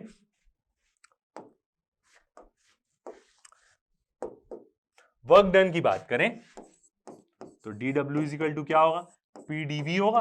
अब जब वॉल्यूम चेंज ही नहीं हो रहा है, कांस्टेंट वॉल्यूम प्रोसेस है, तो डेल वी की वैल्यू क्या हो जाएगी, जीरो हो जाएगी। इसका मतलब डी डब्ल्यू क्या हो जाएगा, जीरो हो जाएगा। छोटा से वर्क की यदि हम बात करें तो जब कोई भी चीज एक्सपैंड होगी या कॉन्ट्रैक्ट होगी, तभी एक्सपैंड हुई तो सिस्टम हमको वर्क करके दे रहा है, कॉन्ट्रैक्ट हुई तो हम सिस्टम को दबा रहे हैं, हम सिस्टम के ऊपर वर्क कर रहे हैं। यहां पे वॉल्यूम में कोई चेंजेस ही नहीं हो रहा है, तो क्या होगा, वर्क डन होगा ही। तो याद रखना, वर्क डन होने के लिए वॉल्यूम में चेंज होना जरूरी है। तो वर्क डन क्या होगा, आइसोकोरिक प्रोसेस में जीरो होगा। ठीक है, अब इसी को हम कैसे देखेंगे, वही del W is equal to PdV, और वो क्या हो जाएगा, जीरो, क्योंकि वॉल्यूम चेंज ही नहीं हो रहा है, डीवी जीरो है, तो वर्क डन की भी वैल्यू क्या हो जाएगी, जीरो हो जाएगी। क्यों, क्योंकि डेल वी जीरो है। तो अब यदि हम इसको फर्स्ट लॉ से देखें तो फर्स्ट लॉ के हिसाब से क्या हो जाएगा, del Q is equal to del U हो जाएगा। क्यों, क्योंकि फर्स्ट लॉ क्या बोलती है, del Q is equal to del U plus del W बोलती है। जब वर्क डन ही जीरो हो रहा है तो डेल क्यू डायरेक्टली बराबर हो जाएगा डेल यू के। इसका मतलब आइसोकोरिक प्रोसेस में आप जितनी भी हीट दोगे वो क्या करेगा, सिर्फ अपनी इंटरनल एनर्जी बढ़ाते रहेगा। वर्क डन तो कुछ करना नहीं है उसको, तो वो बस अपनी इंटरनल एनर्जी बढ़ाते रहेगा। और यदि वो हीट रिलीज करता है, आइसोकोरिक प्रोसेस में यदि कोई चीज हीट रिलीज करती है, तो इसका मतलब वो हीट कैसे रिलीज कर रही है, अपने इंटरनल एनर्जी के एक्सपेंस में, मतलब अपनी इंटरनल एनर्जी के कारण वो हीट रिलीज कर रही है। तो del Q is equal to क्या हो जाएगा, डेल यू हो जाएगा आइसोकोरिक प्रोसेस में। Hence in an isochoric process heat given to और टेकन, मतलब आइसोकोरिक प्रोसेस में यदि हम हीट देते हैं या ले लेते हैं from this system goes to change in its internal energy. यदि हम देंगे सिस्टम को हीट या सिस्टम से हीट लेंगे तो वो क्या करेगा, सिर्फ उसकी इंटरनल एनर्जी चेंज करेगा। दे रहे हैं तो बढ़ाएगा, ले रहे हैं तो कम कर देगा। And temperature of the system, और पूरा चीज हम आइडियल गैस के लिए कर रहे हैं, तो इंटरनल एनर्जी डायरेक्टली डिपेंडेंट होती है किस पे, टेम्परेचर पे। किसी भी चीज की इंटरनल एनर्जी बढ़ेगी तो उसका टेम्परेचर बढ़ेगा, इंटरनल एनर्जी कम होगी तो उसका टेम्परेचर कम होगा। तो इंटरनल एनर्जी देने से बढ़ रही तो टेम्परेचर बढ़ेगा। मतलब आइसोकोरिक प्रोसेस में यदि हम हीट देते हैं तो उसका टेम्परेचर बढ़ जाएगा, मतलब इंटरनल एनर्जी बढ़ जाएगी। यदि वो सिस्टम हीट छोड़ देता है तो उसका टेम्परेचर कम हो जाएगा, इंटरनल एनर्जी कम हो जाएगी, इसका मतलब। तो change in temperature can be determined by the equation. कौन से इक्वेशन से हम उसका चेंज इन टेम्परेचर निकाल सकते हैं, del U is equal to N CV dt से। ये इक्वेशन हमने डिराइव भी करी है 2-3 बार प्रीवियस वीडियो में। और अब ये भी देख सकते हैं कि जो इंटरनल एनर्जी का चेंज है वो कांस्टेंट वॉल्यूम प्रोसेस में ही ये एक्सप्रेशन आता है, क्योंकि यदि कांस्टेंट प्रेशर प्रोसेस का यहां पे एक्सप्रेशन होता तो वहां पे dv वाली वैल्यू भी आ जाती। तो इंटरनल एनर्जी चेंज कैसे निकालते हैं हम कांस्टेंट वॉल्यूम प्रोसेस में, n is equal to CV dt, क्योंकि कांस्टेंट वॉल्यूम प्रोसेस है तो यहां पे स्पेसिफिक हीट भी कौन सी आएगी, जो भी हम उस सिस्टम में, ये सी मोलार स्पेसिफिक हीट है, तो जो भी हम उस सिस्टम में हीट दे रहे हैं वो कांस्टेंट वॉल्यूम में ही तो दे रहे हैं। तो इंटरनल एनर्जी का फॉर्मूला क्या हो जाएगा, del U is equal to N CV del T. और कितना टेम्परेचर चेंज हो रहा है, इंटरनल हीट हम कितनी दे रहे हैं हमें पता चल गया, वहां से उतनी इंटरनल, जितनी हीट देंगे उतनी इंटरनल एनर्जी बढ़ेगी। इसी को यहां यूज करके कितनी नंबर ऑफ मोल्स है गैस की, सीवी क्या है, हम डेल टी निकाल सकते हैं कि इनिशियल टेम्परेचर क्या था और फाइनल टेम्परेचर क्या है। ठीक है, अब देखते हैं यहां पे work done in isobaric process. Isochoric process के बारे में हमने समझ लिया, क्या होती है equation of state, P is directly proportional to T, ये होती है इक्वेशन ऑफ स्टेट उसकी, मतलब P1 by T1 is equal to P2 by T2। ठीक है, जितनी हीट देंगे वो अपनी इंटरनल एनर्जी चेंज करेगा। अब नेक्स्ट हम बात करते हैं आइसोबारिक प्रोसेस। बार प्रेशर की यूनिट होती है, इसका मतलब क्या है, आइसोबारिक मतलब अब हम क्या करेंगे, प्रेशर कांस्टेंट रखेंगे यहां पे। तो इसमें क्या होगा, इस प्रोसेस में हमारा प्रेशर कांस्टेंट होगा। कैसे, प्रेशर कांस्टेंट का मतलब यह है कि जो गैस या जो भी सिस्टम पे हम काम कर रहे हैं उसके ऊपर दबाव हमारा कांस्टेंट रहेगा, वो दबाव को हम चेंज होने नहीं देंगे, ना उसको बढ़ाएंगे ना कम करेंगे, जो भी उसके ऊपर हम दबाव लगा के रखें वो कांस्टेंट रहेगा। कैसे, देख सकते हैं यहां पे एक सिलेंडर अरेंजमेंट है, और ये जो पिस्टन सिलेंडर है इसमें हम क्या कर रहे हैं, हीट दे रहे हैं नीचे बर्नर से। ठीक है, ऑरेंज वाली अंदर क्या है, गैस है, और इसके ऊपर क्या है, पिस्टन है जो इसको एकदम क्लोज्ड पैक करके रखा हुआ है। और ये पिस्टन के ऊपर हम क्या कर दिए, 1 kg वेट रख दिए। तो ये वेट के कारण पिस्टन दबाएगा थोड़ी सी गैस को, ऑब्वियसली बात है, ये वेट के कारण पिस्टन नीचे जाएगा, पूरा नीचे तो नहीं जाएगा क्योंकि गैस पूरी तो खत्म नहीं हो जाएगी, थोड़ी सी दबी हुई रहेगी गैस यहाँ पे। और ये 1 kg का वेट यहाँ कंटिन्यूअसली रखा हुआ है, मतलब कांस्टेंट दबाव डाल रहा है वो उसके ऊपर, मतलब कांस्टेंट प्रेशर। और ये क्या है, कांस्टेंट प्रेशर प्रोसेस है। तो ऐसे हम क्या कर सकते हैं, कॉन्स्टेंटली किसी चीज के ऊपर दबाव डाल के रख सकते हैं। तो वो प्रोसेस में जो भी काम हम करेंगे उसको हम क्या बोलेंगे, कांस्टेंट प्रेशर प्रोसेस। देखते हैं, व्हेन ए थर्मोडायनेमिक सिस्टम यहां पे क्या है थर्मोडायनेमिक सिस्टम, हमारी gas undergoes a physical change at constant pressure, then this thermodynamic process is known as isobaric process. तो जब भी कोई थर्मोडायनेमिक सिस्टम किसी प्रोसेस में जाता है, जब उसके ऊपर कांस्टेंट दबाव रहे, मतलब उसके प्रेशर कांस्टेंट रहे, तो उसको हम क्या बोलते हैं, आइसोबारिक प्रोसेस बोलते हैं। देख सकते हैं पिस्टन के ऊपर 1 kg वेट रखा हुआ है, कॉन्स्टेंटली वो दबाव, वेट तो नहीं हटा रहे हैं, तो वो अपना दबाव बना के रखा हुआ है इसमें। ओके, आगे बढ़ते हैं, एग्जाम्पल और इसकी इक्वेशन देखें हम। तो example, a gas is heated in a piston cylinder arrangement with a constant weight over the piston. जो अभी हमने डायग्राम देखा, एक गैस को हम हीट कर रहे हैं पिस्टन सिलेंडर अरेंजमेंट में, और कांस्टेंट वेट रखे हुए हैं, मतलब वो वेट रखा ही हुआ है, वो अपना वेट डाल ही रहा है पिस्टन के ऊपर। तो ये क्या है, उसका एग्जाम्पल है। Suppose the pressure P of the gas remains constant and its volume changes. अब क्या होगा, गैस का प्रेशर कांस्टेंट रहा, मतलब जो दबाव डाल रहे हैं वो कांस्टेंट रहा, मगर वॉल्यूम चेंज हुआ। इसका मतलब क्या है, पिस्टन मूव करेगा। याद रखिएगा, वॉल्यूम चेंज हो रहा है, इसका मतलब पिस्टन मूव करेगा, मगर दबाव कांस्टेंट रहेगा। ये जो पिस्टन है यहां पे, ये पिस्टन के ऊपर हम वेट रखे हुए हैं, ओके। इसका मतलब ये नहीं है कि ये अपनी जगह में ही रहेगा। यदि गैस का वॉल्यूम, यदि हम गैस में एकदम ही हीट दे दें तो गैस एक्सपांड करेगी ही करेगी, और वो ऑब्वियस ही बात है, इसको ढकेल ही देगी अपना प्रेशर बढ़ा के। तो ये दबाव उसके ऊपर कांस्टेंट है, मगर ये पिस्टन ऊपर मूव कर सकता है यदि हम गैस में ज्यादा हीट दे दिए तो। फिर भी उसका मतलब ये होगा कि, उसका मतलब भी ये होगा फिर भी कि वो कांस्टेंट प्रेशर में ही है, क्योंकि जो जितना हम उसके ऊपर प्रेशर लगाए हैं वो उतना बना ही हुआ है उसके ऊपर। भले उसका वॉल्यूम एक्सपांड हो जा रहा है, मगर प्रेशर उसके ऊपर उतना ही बना हुआ है, याद रखिएगा। तो वॉल्यूम एक्सपांड होगा। ये मत सोचिएगा कि यदि ये कांस्टेंट प्रेशर में है, इसके ऊपर ये वेट दबाव डाल के रखा हुआ है, तो ये पिस्टन मूव नहीं करेगा। पिस्टन मूव करेगा, यदि गैस की वॉल्यूम चेंज होती है तो वो मूव होगी, गैस एक्सपांड होगी, और वो पिस्टन को मूव कराएगी कराएगी, मगर वो वेट कंटिन्यूअसली वहां पे रखा हुआ है, इसका मतलब उसके ऊपर कंटिन्यूअसली उतना दबाव बना ही हुआ होगा गैस के ऊपर। तो यदि P गैस का कांस्टेंट रहता है, suppose P of the gas remains constant and its volume changes, और उस गैस का क्या होता है, वॉल्यूम चेंज होगा। मतलब अभी जो हमने डायग्राम देखा उसमें पिस्टन ऊपर जाएगा, initial to final, initial volume छोटा, फाइनल वॉल्यूम बड़ा। Then work done by the gas is given by, क्या होगा वर्क डन का expression, W is equal to integration initial से फाइनल PdV। हजारों बार देख चुके हैं ये एक्सप्रेशन हम, अब तो हमें एकदम याद हो जाना चाहिए। प्रेशर कांस्टेंट है तो उसको हम क्या कर लेंगे, बाहर निकाल लेंगे यहां पे, क्योंकि यहां प्रेशर चेंज नहीं हो रहा है। अंदर में क्या रहेगा, सिर्फ dV, और इसका हम इंटीग्रेशन करेंगे dV का, तो यहां पे क्या आएगा, इंटीग्रेट करने के बाद सिर्फ V आएगा, और V में हम क्या कर देंगे, लिमिट पुट कर देंगे, upper limit minus lower limit. तो final volume minus initial volume, तो ये क्या होगा हमारा वर्क डन। तो यदि हमें वर्क डन निकालना है, W बोले या डेल W बोले, कोई दिक्कत नहीं, तो वो कितना निकलेगा, PVF माइनस VI। जितना प्रेशर उसके ऊपर बना हुआ है, ठीक है, फाइनल वॉल्यूम कितनी रही उससे इनिशियल वॉल्यूम को माइनस कर दो, तो क्या मिल जाएगा, हमें वर्क डन मिल जाएगा, कि गैस कितना वर्क करी पिस्टन को मूव करने के लिए।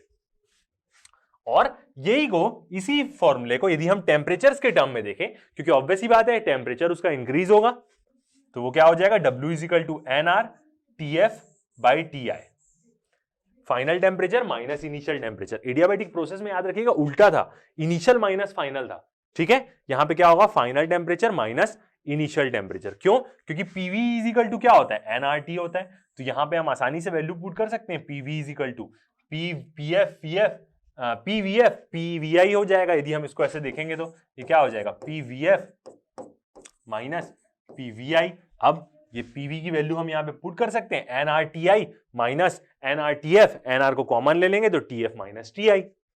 तो ये क्या आ जाएगा, दो तरीके से वर्क डन निकालने का एक्सप्रेशन, प्रेशर वॉल्यूम के टर्म में, टेम्परेचर के टर्म में। कौन से प्रोसेस में, आइसोबारिक प्रोसेस में। तो as temperature of the gas changes so its internal energy also changes. अब हमें यहां पे दिख रहा है कि गैस का क्या हो रहा है, टेम्परेचर चेंज हो रहा है, तो जब टेम्परेचर चेंज होगा तो उसकी इंटरनल एनर्जी भी बिल्कुल चेंज होगी, क्योंकि इंटरनल एनर्जी तो टेम्परेचर का ही फंक्शन होती है। हेंस इन आइसोबारिक प्रोसेस, मतलब जब हम कांस्टेंट प्रेशर प्रोसेस में देखते हैं, absorbed heat goes partially to increase is internal energy and partially to do work. तो हमने जब फर्स्ट लॉ देखा था थर्मोडायनेमिक्स की, तो वहां पे उसको हमने डिफाइन करते समय ही ये चीज पढ़ी थी कि जब भी फर्स्ट लॉ के अकॉर्डिंग यदि हम किसी सिस्टम को हीट देते हैं तो वो या तो अपनी इंटरनल एनर्जी इंक्रीज करेगा या वो क्या करेगा, हमें वर्क करके देगा या दोनों करके देगा। तो अभी तक हमने एक एक करके एग्जांपल देखा था, ऐसा कोई भी प्रोसेस नहीं देखा था जिसमें ऐसा भी हो रहा हो कि इंटरनल एनर्जी भी उसकी इंक्रीज हो रही हो और वर्क डन भी वो हमको करके दे रहा हो। तो वो कौन सा प्रोसेस है? Isobaric process. आइसोबारिक प्रोसेस में क्या होगा, उसके ऊपर कांस्टेंट दबाव बना हुआ है तो वो अपना टेम्परेचर भी इंक्रीज करेगा और एक्सपैंड भी होगा। एक्सपैंड हो रहा है तो हमें वर्क मिल रहा है, टेम्परेचर इंक्रीज कर रहा है मतलब अपनी इंटरनल एनर्जी भी बढ़ा रहा है। तो आइसोबारिक प्रोसेस में जब प्रेशर कांस्टेंट रहता है तो यदि हम सिस्टम को हीट देते हैं तो वो अपनी इंटरनल एनर्जी भी बढ़ाएगा आधी हीट से, और आधी हीट से हमें वर्क करके भी देगा। और ये चीज हम आसानी से इक्वेशन से देख सकते हैं कि टेम्परेचर भी चेंज हो रहा है, वॉल्यूम भी चेंज हो रहा है, तो इंटरनल एनर्जी भी चेंज हो रही है और वर्क भी हमको क्या दे रहा है, वो करके दे रहा है। ओके, तो इसी से रिलेटेड क्या करते हैं, अब हम एक न्यूमेरिकल बनाते हैं। तो क्या बोल रहा है, if 70 cal of heat is required to raise temperature of 2 mole of an ideal gas. Okay, 70 calories की क्या लग रही है, हीट लग रही है टेम्परेचर बढ़ाने के लिए, कितना, 2 मोल आइडियल गैस का, और किस पे, एट कांस्टेंट प्रेशर। कौन सा प्रोसेस है ये भी हमें दे दिया है, from 30 degree Celsius to 35 degree Celsius. Calculate, क्या क्या निकालने बोला है, 2 मोल गैस दिया है जिसका टेम्परेचर 30 से 35 डिग्री जा रहा है, कौन से प्रोसेस से, कांस्टेंट प्रेशर प्रोसेस से। तो क्या बोला है, फर्स्ट हमें निकालने work done by the gas, कितना वर्क डन करेगी gas. Second, increase in internal energy of the gas, gas की इंटरनल एनर्जी कितनी इंक्रीज होगी। और ये चीज हम जानते हैं कांस्टेंट प्रेशर प्रोसेस में क्या होता है, यदि हम हीट देंगे तो वो थोड़ी अपनी इंटरनल एनर्जी बढ़ाता है और थोड़ा सा क्या करता है, हमें वर्क करके देता है। टेक R इक्वल टू 2 कैल पर मोल केल्विन। ओके, आइडिया मतलब gas constant, universal gas constant की भी वैल्यू दी है हमें R की, 2 कैल पर मोल केल्विन हमें लेना है। ठीक है, सॉल्व करते हैं इस क्वेश्चन को। तो फर्स्ट क्या करते हैं, अपनी गिवन वैल्यूज लिखते हैं, क्या क्या गिवन है हमें क्वेश्चन में।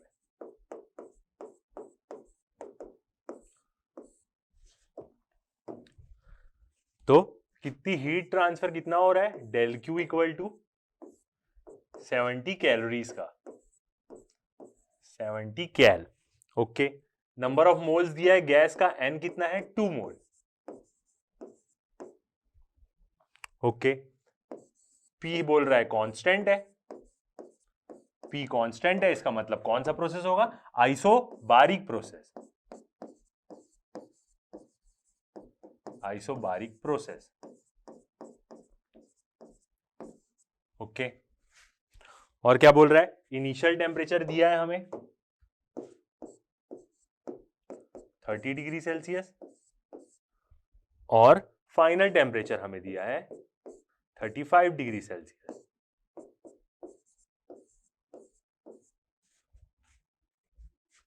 और यूनिवर्सल गैस कांस्टेंट की वैल्यू लेना 2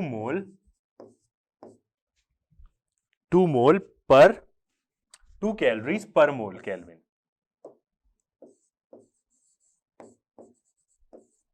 पर मोल kelvin.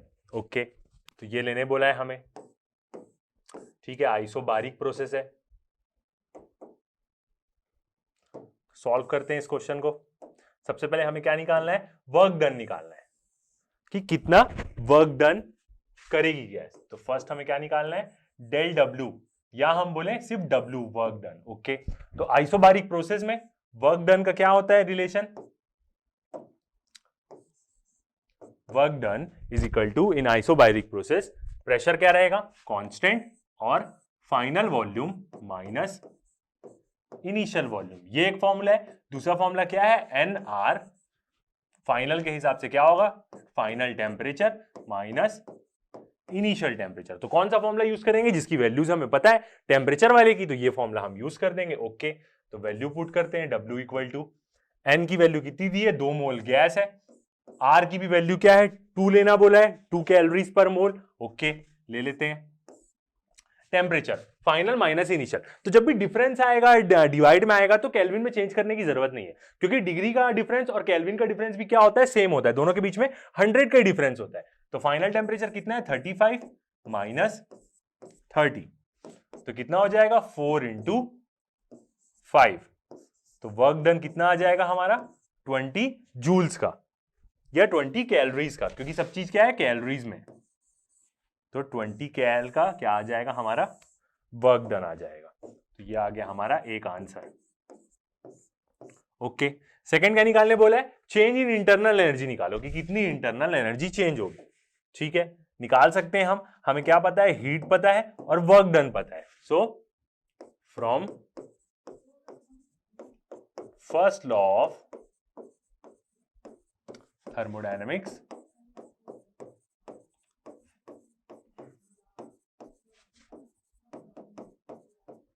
First law of thermodynamics के हिसाब से क्या होगा, del Q is equal to del U plus del W. Isobaric process में जितनी हीट देंगे थोड़ी सी इंटरनल एनर्जी बढ़ाएगा, थोड़ा सा क्या करेगा, वर्क डन करेगा। हीट की वैल्यू हमें गिवन है कितनी, 70 कैल्स दिया था, और क्या निकालना है हमें, इंटरनल एनर्जी निकालना है, del U plus work done की वैल्यू हमने निकाली कितनी, 20 कैलोरीज।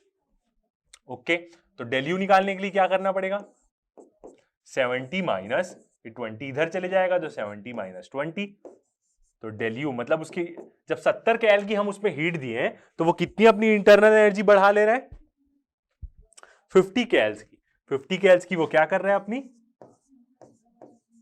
इंटरनल एनर्जी बढ़ा ले रहा है। मतलब आप देख सकते हैं आइसोबारिक प्रोसेस में जब प्रेशर कांस्टेंट है, हम उसे 70 कैलोरीज की हीट दिए, 50 कैलोरी वो क्या कर लिया, पूरी अपनी इंटरनल एनर्जी बढ़ाने में यूज कर लिया, और सिर्फ 20 कैलोरी का क्या दिया, हमें वर्क डन दिया।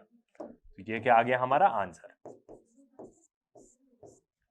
ओके, तो ये वाला क्वेश्चन भी बन गया। देखते हैं एक और क्वेश्चन, नेक्स्ट क्वेश्चन देखते हैं। Find the ratio of del Q by del U. ठीक है, ये थोड़ा डेरिवेटिव टाइप का क्वेश्चन है, डिराइव करना है, इसमें रेशियो निकालना है हमें del Q by del U का and del Q by del W का, मतलब हीट और इंटरनल एनर्जी का और हीट और वर्क का रेशियो निकालना है in an isobaric process. Okay, isobaric process दिया है मतलब pressure constant, the ratio of molar specific heat CP by CV क्या है, गामा। रेशियो दिया है हमें मोलार स्पेसिफिक हीट का जो क्या है, गामा। ओके, तो डिराइव करते हैं इस क्वेश्चन को।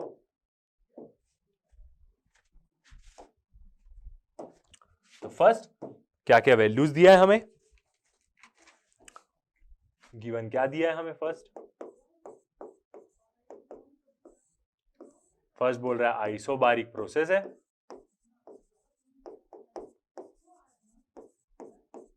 मतलब प्रेशर कांस्टेंट, और क्या दिया है हमें, सीपी बाई सीवी मतलब मोलार स्पेसिफिक हीट का, मोलार हीट कैपेसिटी का रेशियो दिया है जो क्या है, गामा। ओके, और सी क्या होगा यहां पे, सीपी। क्यों ऐसा होगा, किसके लिए, फॉर आइसोबारिक प्रोसेस।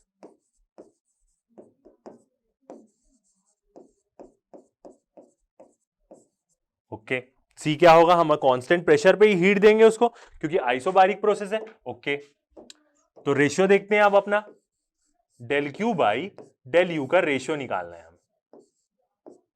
ओके, देखते हैं, हीट हमें देना पड़ेगा कांस्टेंट प्रेशर प्रोसेस में क्योंकि आइसोबारिक प्रोसेस है, तो क्या हो जाएगा, ये एम लेंगे या एन भी ले सकते हैं। ठीक है, एन लेते हैं मोल्स के फॉर्म में, तो एन सीवी डेल टी, यही होता है हीट का formula, M CV del T.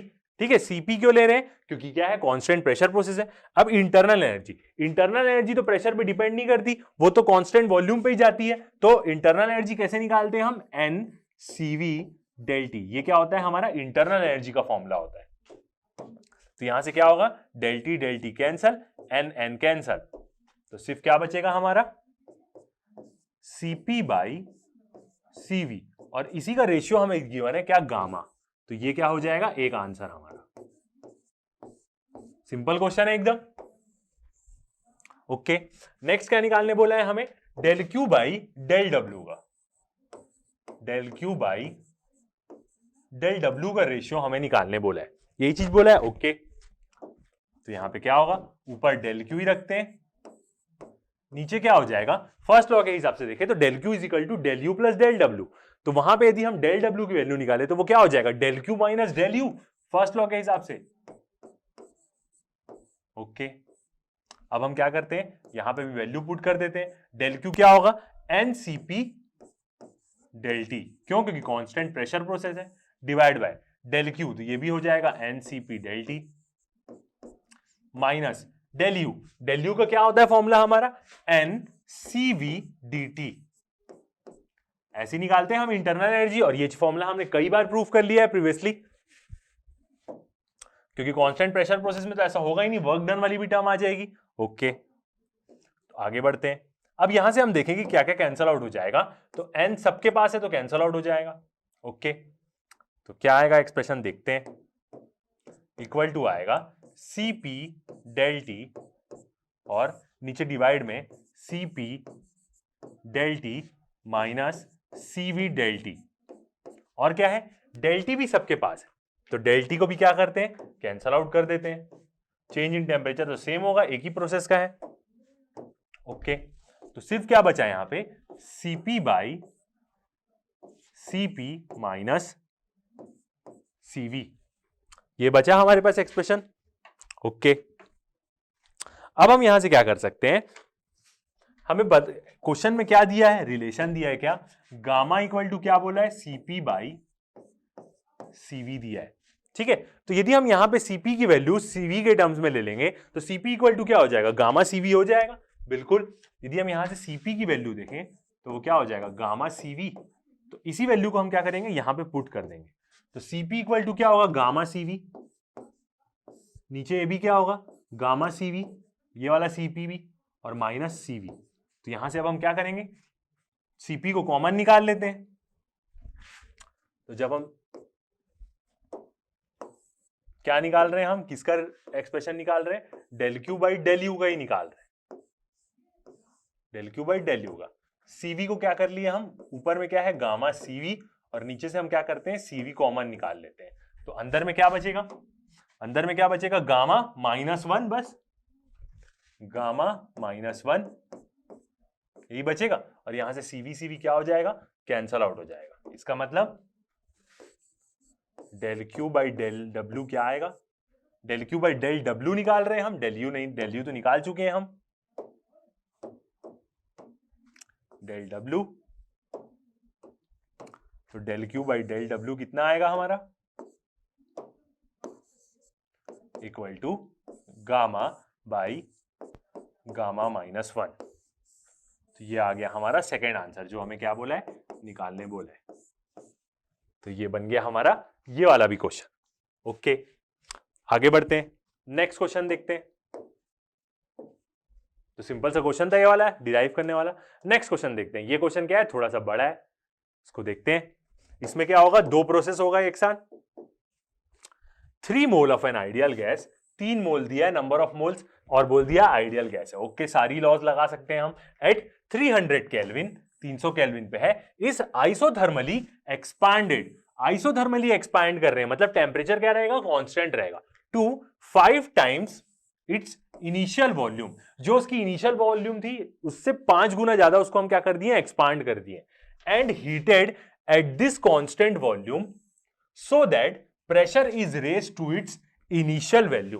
तो पहले आइसोथर्मल प्रोसेस से क्या किए, उसको एक्सपांड किए, उसकी इनिशियल वॉल्यूम को 5 गुना बढ़ा दिए, फाइनल वॉल्यूम जब आई उसकी तो, और उसी वॉल्यूम पे उसको क्या किए, कांस्टेंट प्रेशर प्रोसेस में, कांस्टेंट वॉल्यूम प्रोसेस में उसका प्रेशर इंक्रीज किए। कितना, जब तक उसका इनिशियल प्रेशर ना आ जाए, क्योंकि ऑब्वियसली बात है आइसोथर्मल में जब उसको एक्सपांड करेंगे तो उसका प्रेशर कम हो जाएगा, फिर उसको कांस्टेंट वॉल्यूम प्रोसेस से उतने ही प्रेशर तक पहुंचा दिए बिफोर एक्सपांशन, जो उसका प्रेशर था, initial pressure value before expansion. In the whole process heat supplied to the gas is 83.14 kilo joule. Calculate the ratio of CP by CV का हमें रेशियो निकालना है, मतलब गामा की वैल्यू निकालनी है of the gas. Log E5 कितना दिया है, 1.16। ठीक है, आइसोथर्मल प्रोसेस में मैंने आपको बोला था प्रीवियसली कि जब भी आइसोथर्मल प्रोसेस में लॉग का यूज होता है तो लॉग की वैल्यू आपको गिवन रहेगी, बट ये क्वेश्चन में तो गिवन है, बट कहीं नहीं गिवन रही तो आपको 8 वैल्यू याद रखनी पड़ेगी, 2 से लेके कहां तक, 9 तक। 0 की वैल्यू तो 1 होती है, 1 की वैल्यू 0 होती है, और लॉग 0 की वैल्यू 1 होती है, और लॉग 10 की वैल्यू क्या होती है, log 1 की वैल्यू 0 होती है, सॉरी, और log 10 की वैल्यू 1 होती है। ओके, तो यहां पे log 5 की वैल्यू आपको गिवन है, जो हमें क्या होगी, क्वेश्चन में यूज होगी। बाकी log की वैल्यूज आपको याद रखनी पड़ेगी। ठीक है, तो सॉल्व करते हैं इस क्वेश्चन को। 2 प्रोसेस हो रहा है यहां पे। ओके, तो इसको क्या करते हैं, पहले डिटेल में इसका पहले गिवन डाटा लिख लेते हैं अच्छे से। क्वेश्चन बड़ा है तो आपको अच्छे से सॉल्व करना पड़ेगा, वरना आप मिस्टेक कर दिए तो आपकी वैल्यूज क्या हो जाएगी, गलत हो जाएगी। तो गिवन वैल्यूज देखते हैं। नंबर ऑफ मोल्स कितना दिया है गैस का, 3 मोल, 3 मोल की गैस है और टेम्परेचर दिया हुआ है, ठीक है। तो साथ भी साथ क्या करते हैं, इसमें पीवी डायग्राम की हमें जरूरत पड़ेगी, तो वो भी क्या करते हैं, बनाते हो चलते हैं। ओके, तो फर्स्ट वाला कौन सा हो रहा है, आइसोथर्मल प्रोसेस हो रहा है। तो ये होगा हमारा आइसोथर्म, आइसोथर्म मतलब इस पूरी लाइन में क्या होगा, टेम्परेचर कांस्टेंट होगा, तो ये हुआ हमारा आइसोथर्म। और दूसरा कौन सा प्रोसेस है, दूसरा क्या है, कांस्टेंट वॉल्यूम प्रोसेस। तो वो कहां तक आ रहा है, वो कांस्टेंट वॉल्यूम प्रोसेस जितना इसका इनिशियल प्रेशर है वहां तक आएगा वो। तो ये हुआ हमारा कांस्टेंट वॉल्यूम प्रोसेस। ओके, ठीक है, नेमिंग कर देते हैं। ये वाला पॉइंट हमारा ए, बी और सी। कैसे प्रोसेस हो रहा है, ये आइसोथर्मली एक्सपैंड हो रही है गैस, और वॉल्यूम कितनी है, इनिशियल वॉल्यूम है इसकी वी आई, या हम बोल देते हैं वी, क्योंकि हमें गिवन नहीं है। और कितना उसको एक्सपांड किया, जब तक उसकी वॉल्यूम 5 गुना नहीं हो जाती, उतना क्या किया है, इसको एक्सपांड किया है। तो फाइनल वॉल्यूम क्या होगी, 5v, 5 गुना हो जा रही है। ओके, और फिर उसके बाद क्या किया, कांस्टेंट वॉल्यूम प्रोसेस से उसी फाइनल प्रेशर तक पहुंचाया, ये वाले प्रेशर तक। तो अब प्रेशर की भी वैल्यू देखते हैं। ये क्या है, हमारा इनिशियल प्रेशर, और ये वाली जो वैल्यू है ये क्या होगा, हमारा फाइनल प्रेशर होगा। ओके, तो अब एक और चीज देखते हैं। फर्स्ट वाले प्रोसेस में यदि देखते हैं, हमारा टेम्परेचर कांस्टेंट है। जो आइसोथर्मल यदि प्रोसेस के बारे में बात करें, ठीक है, और मेंशन भी कर देते हैं, ये क्या है, T इक्वल टू कांस्टेंट, और वो वाला प्रोसेस क्या है, V इक्वल टू कांस्टेंट। देख सकते हैं आप, यही सीधी लाइन में है, मतलब वॉल्यूम चेंज नहीं हो रहा है, ठीक है। ये लाइन को थोड़ा सा और अच्छे से बना देते हैं।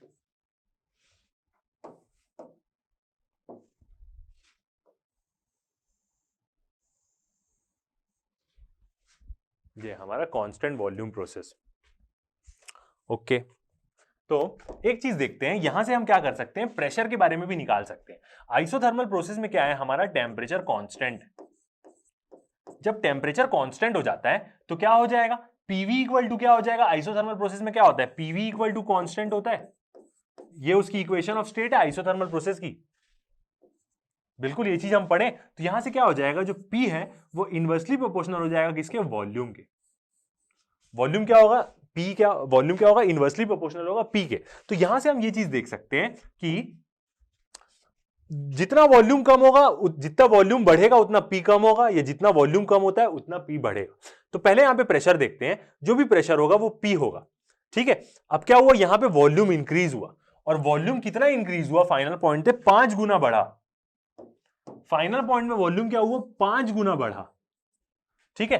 फाइनल पॉइंट का वॉल्यूम क्या है, 5 गुना ज्यादा है, तो फाइनल पॉइंट का जो प्रेशर होगा वो क्या होगा, 5 गुना कम होगा।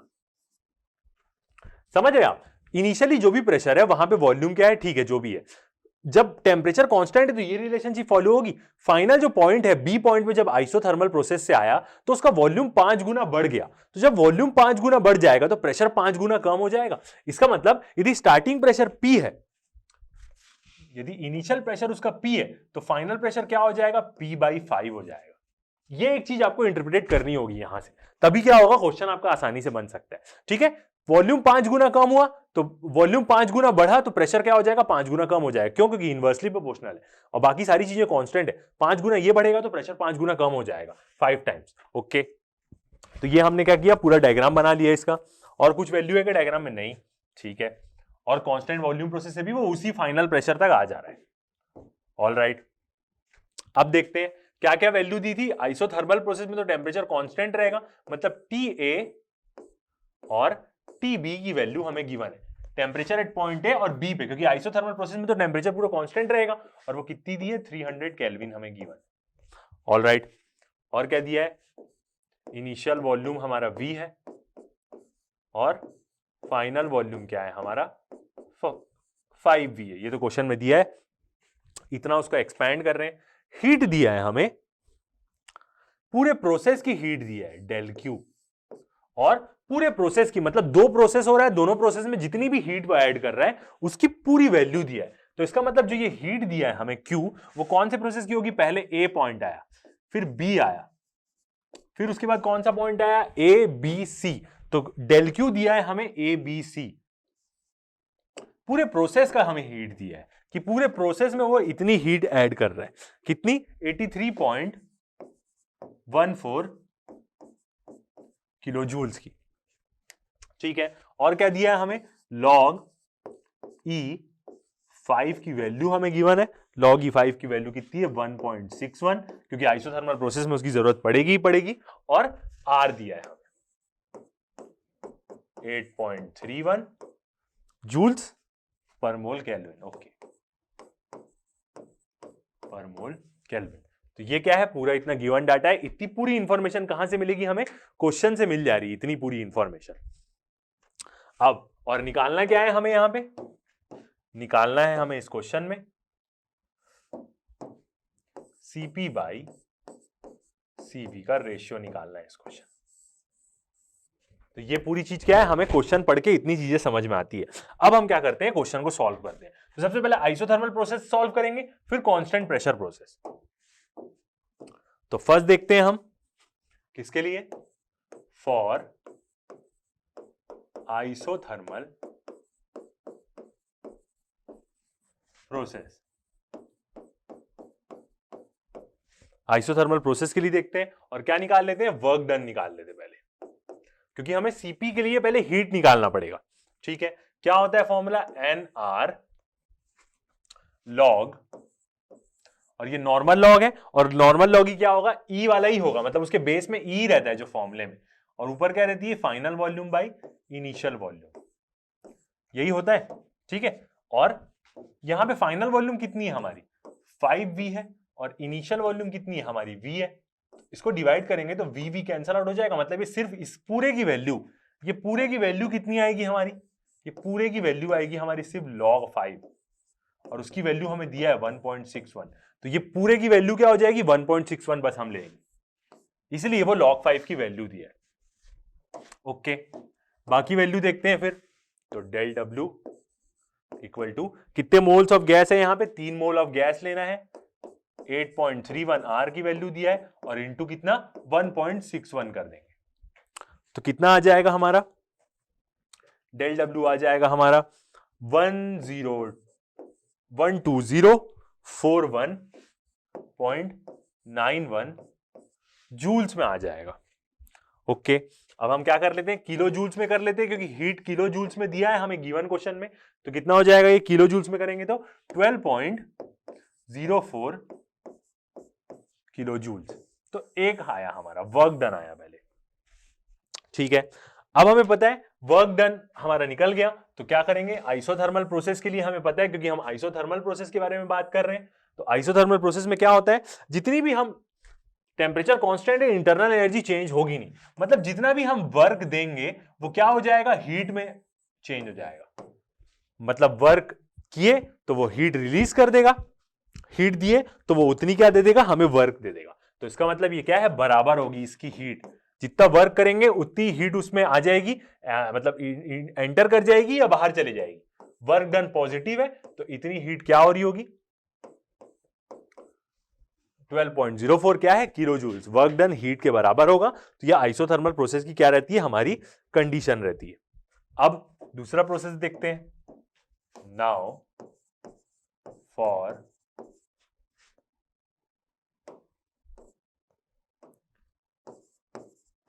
प्रोसेस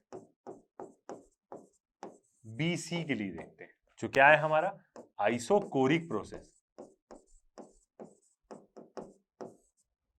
ठीक है, BC हमारा क्या है? Isochoric process. आइसोकोरिक प्रोसेस मतलब कांस्टेंट वॉल्यूम प्रोसेस। ठीक है, इसके लिए देखते हैं अब हम आइसोकोरिक प्रोसेस के लिए। तो यहां पे क्या होगा? गे-लुशियस लॉ लगेगी हमारी, क्या कि जब वॉल्यूम कांस्टेंट होगा तो प्रेशर क्या होगा, डायरेक्टली प्रोपोर्शनल हो जाएगा टेम्परेचर के। यही बोलती है हमारी गे-लुशियस लॉ। बिल्कुल ठीक है। तो जब ये कांस्टेंट हो गया तो सिंपल क्या लगेगा हमारा, P बाई टी। ठीक है, कौन से पॉइंट का, BC के लिए ले रहे हैं हम, B और C के लिए। तो यहां पे हम प्रेशर और टेम्परेचर के बीच में रिलेशन निकालेंगे। तो PB by TB equal to क्या हो जाएगा, PC बाई TC। ये हो जाएगा बिल्कुल ओके। अब हमें निकालना क्या है, TB तो हमें पता है, टेम्परेचर B पॉइंट का पता है क्योंकि 300 केल्विन है और आइसोथर्मल प्रोसेस है, B पता है, हमें TC निकालना है। तो TC इक्वल टू क्या हो जाएगा, उस पॉइंट का टेम्परेचर निकालना है। TC इधर आ गया तो PC इंटू TB बाई नीचे क्या आ जाएगा, PB। यही बनेगा हमारा एक्सप्रेशन। बिल्कुल ठीक है, यहां पे वैल्यू पुट कर देंगे और प्रेशर हमको पता ही है। ओके, तो ये वाला है। अब क्या है, प्रेशर का यहां पे रेशियो है, तो हमें पता है PC का प्रेशर कितना है, PC का प्रेशर हमारा P है और PB का प्रेशर क्या है, P बाई 5 है। तो वो आपस में क्या हो जाएंगे, कैंसल आउट हो जाएंगे। ओके, तो देखते हैं यहां से TC कितना आएगा। हम क्या कर रहे हैं, हर प्रोसेस की पहले हीट निकाल दे रहे हैं क्योंकि टोटल हीट दिया है और टोटल हीट की मदद से हम एक CP निकालेंगे और फिर वहां से हमें क्या पता चल जाएगा, उसका रेशियो।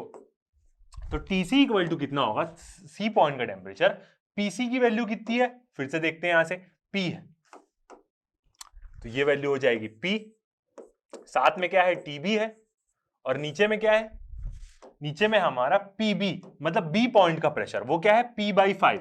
तो नीचे आएगा P, ऊपर आ जाएगा 5। तो नीचे आ गया P, ऊपर में आ गया इंटू में 5। तो यहां से P और P कैंसल आउट हो गया। तो जो हमारा TC निकल गया वो किसमें, 5 TB के टर्म में निकल गया। इसका मतलब 5 इंटू TB कितना है हमारा, B पॉइंट का टेम्परेचर कितना है हमें गिवन है आइसोथर्मल प्रोसेस के लिए 300 केल्विन। तो कितना आ जाएगा, TC मतलब 1500 केल्विन। तो 300, तो TC का टेम्परेचर कितना आ जाएगा हमारा, 1500 केल्विन। ओके, एक और डाटा निकल गया। धीरे धीरे हम क्या कर रहे हैं, सारी चीजें इसमें निकालते जा रहे हैं। ठीक है, तो जब हमें टेम्परेचर पता चल गया तो अब हम क्या निकाल सकते हैं, आइसोकोरिक प्रोसेस मतलब कांस्टेंट वॉल्यूम प्रोसेस में हम क्या निकाल सकते हैं, हीट निकाल सकते हैं। ठीक है, कैलकुलेट करते हैं। तो डेल क्यू कौन से प्रोसेस के लिए हम निकाल रहे हैं, BC, और ये कौन सा प्रोसेस है, आइसोकोरिक।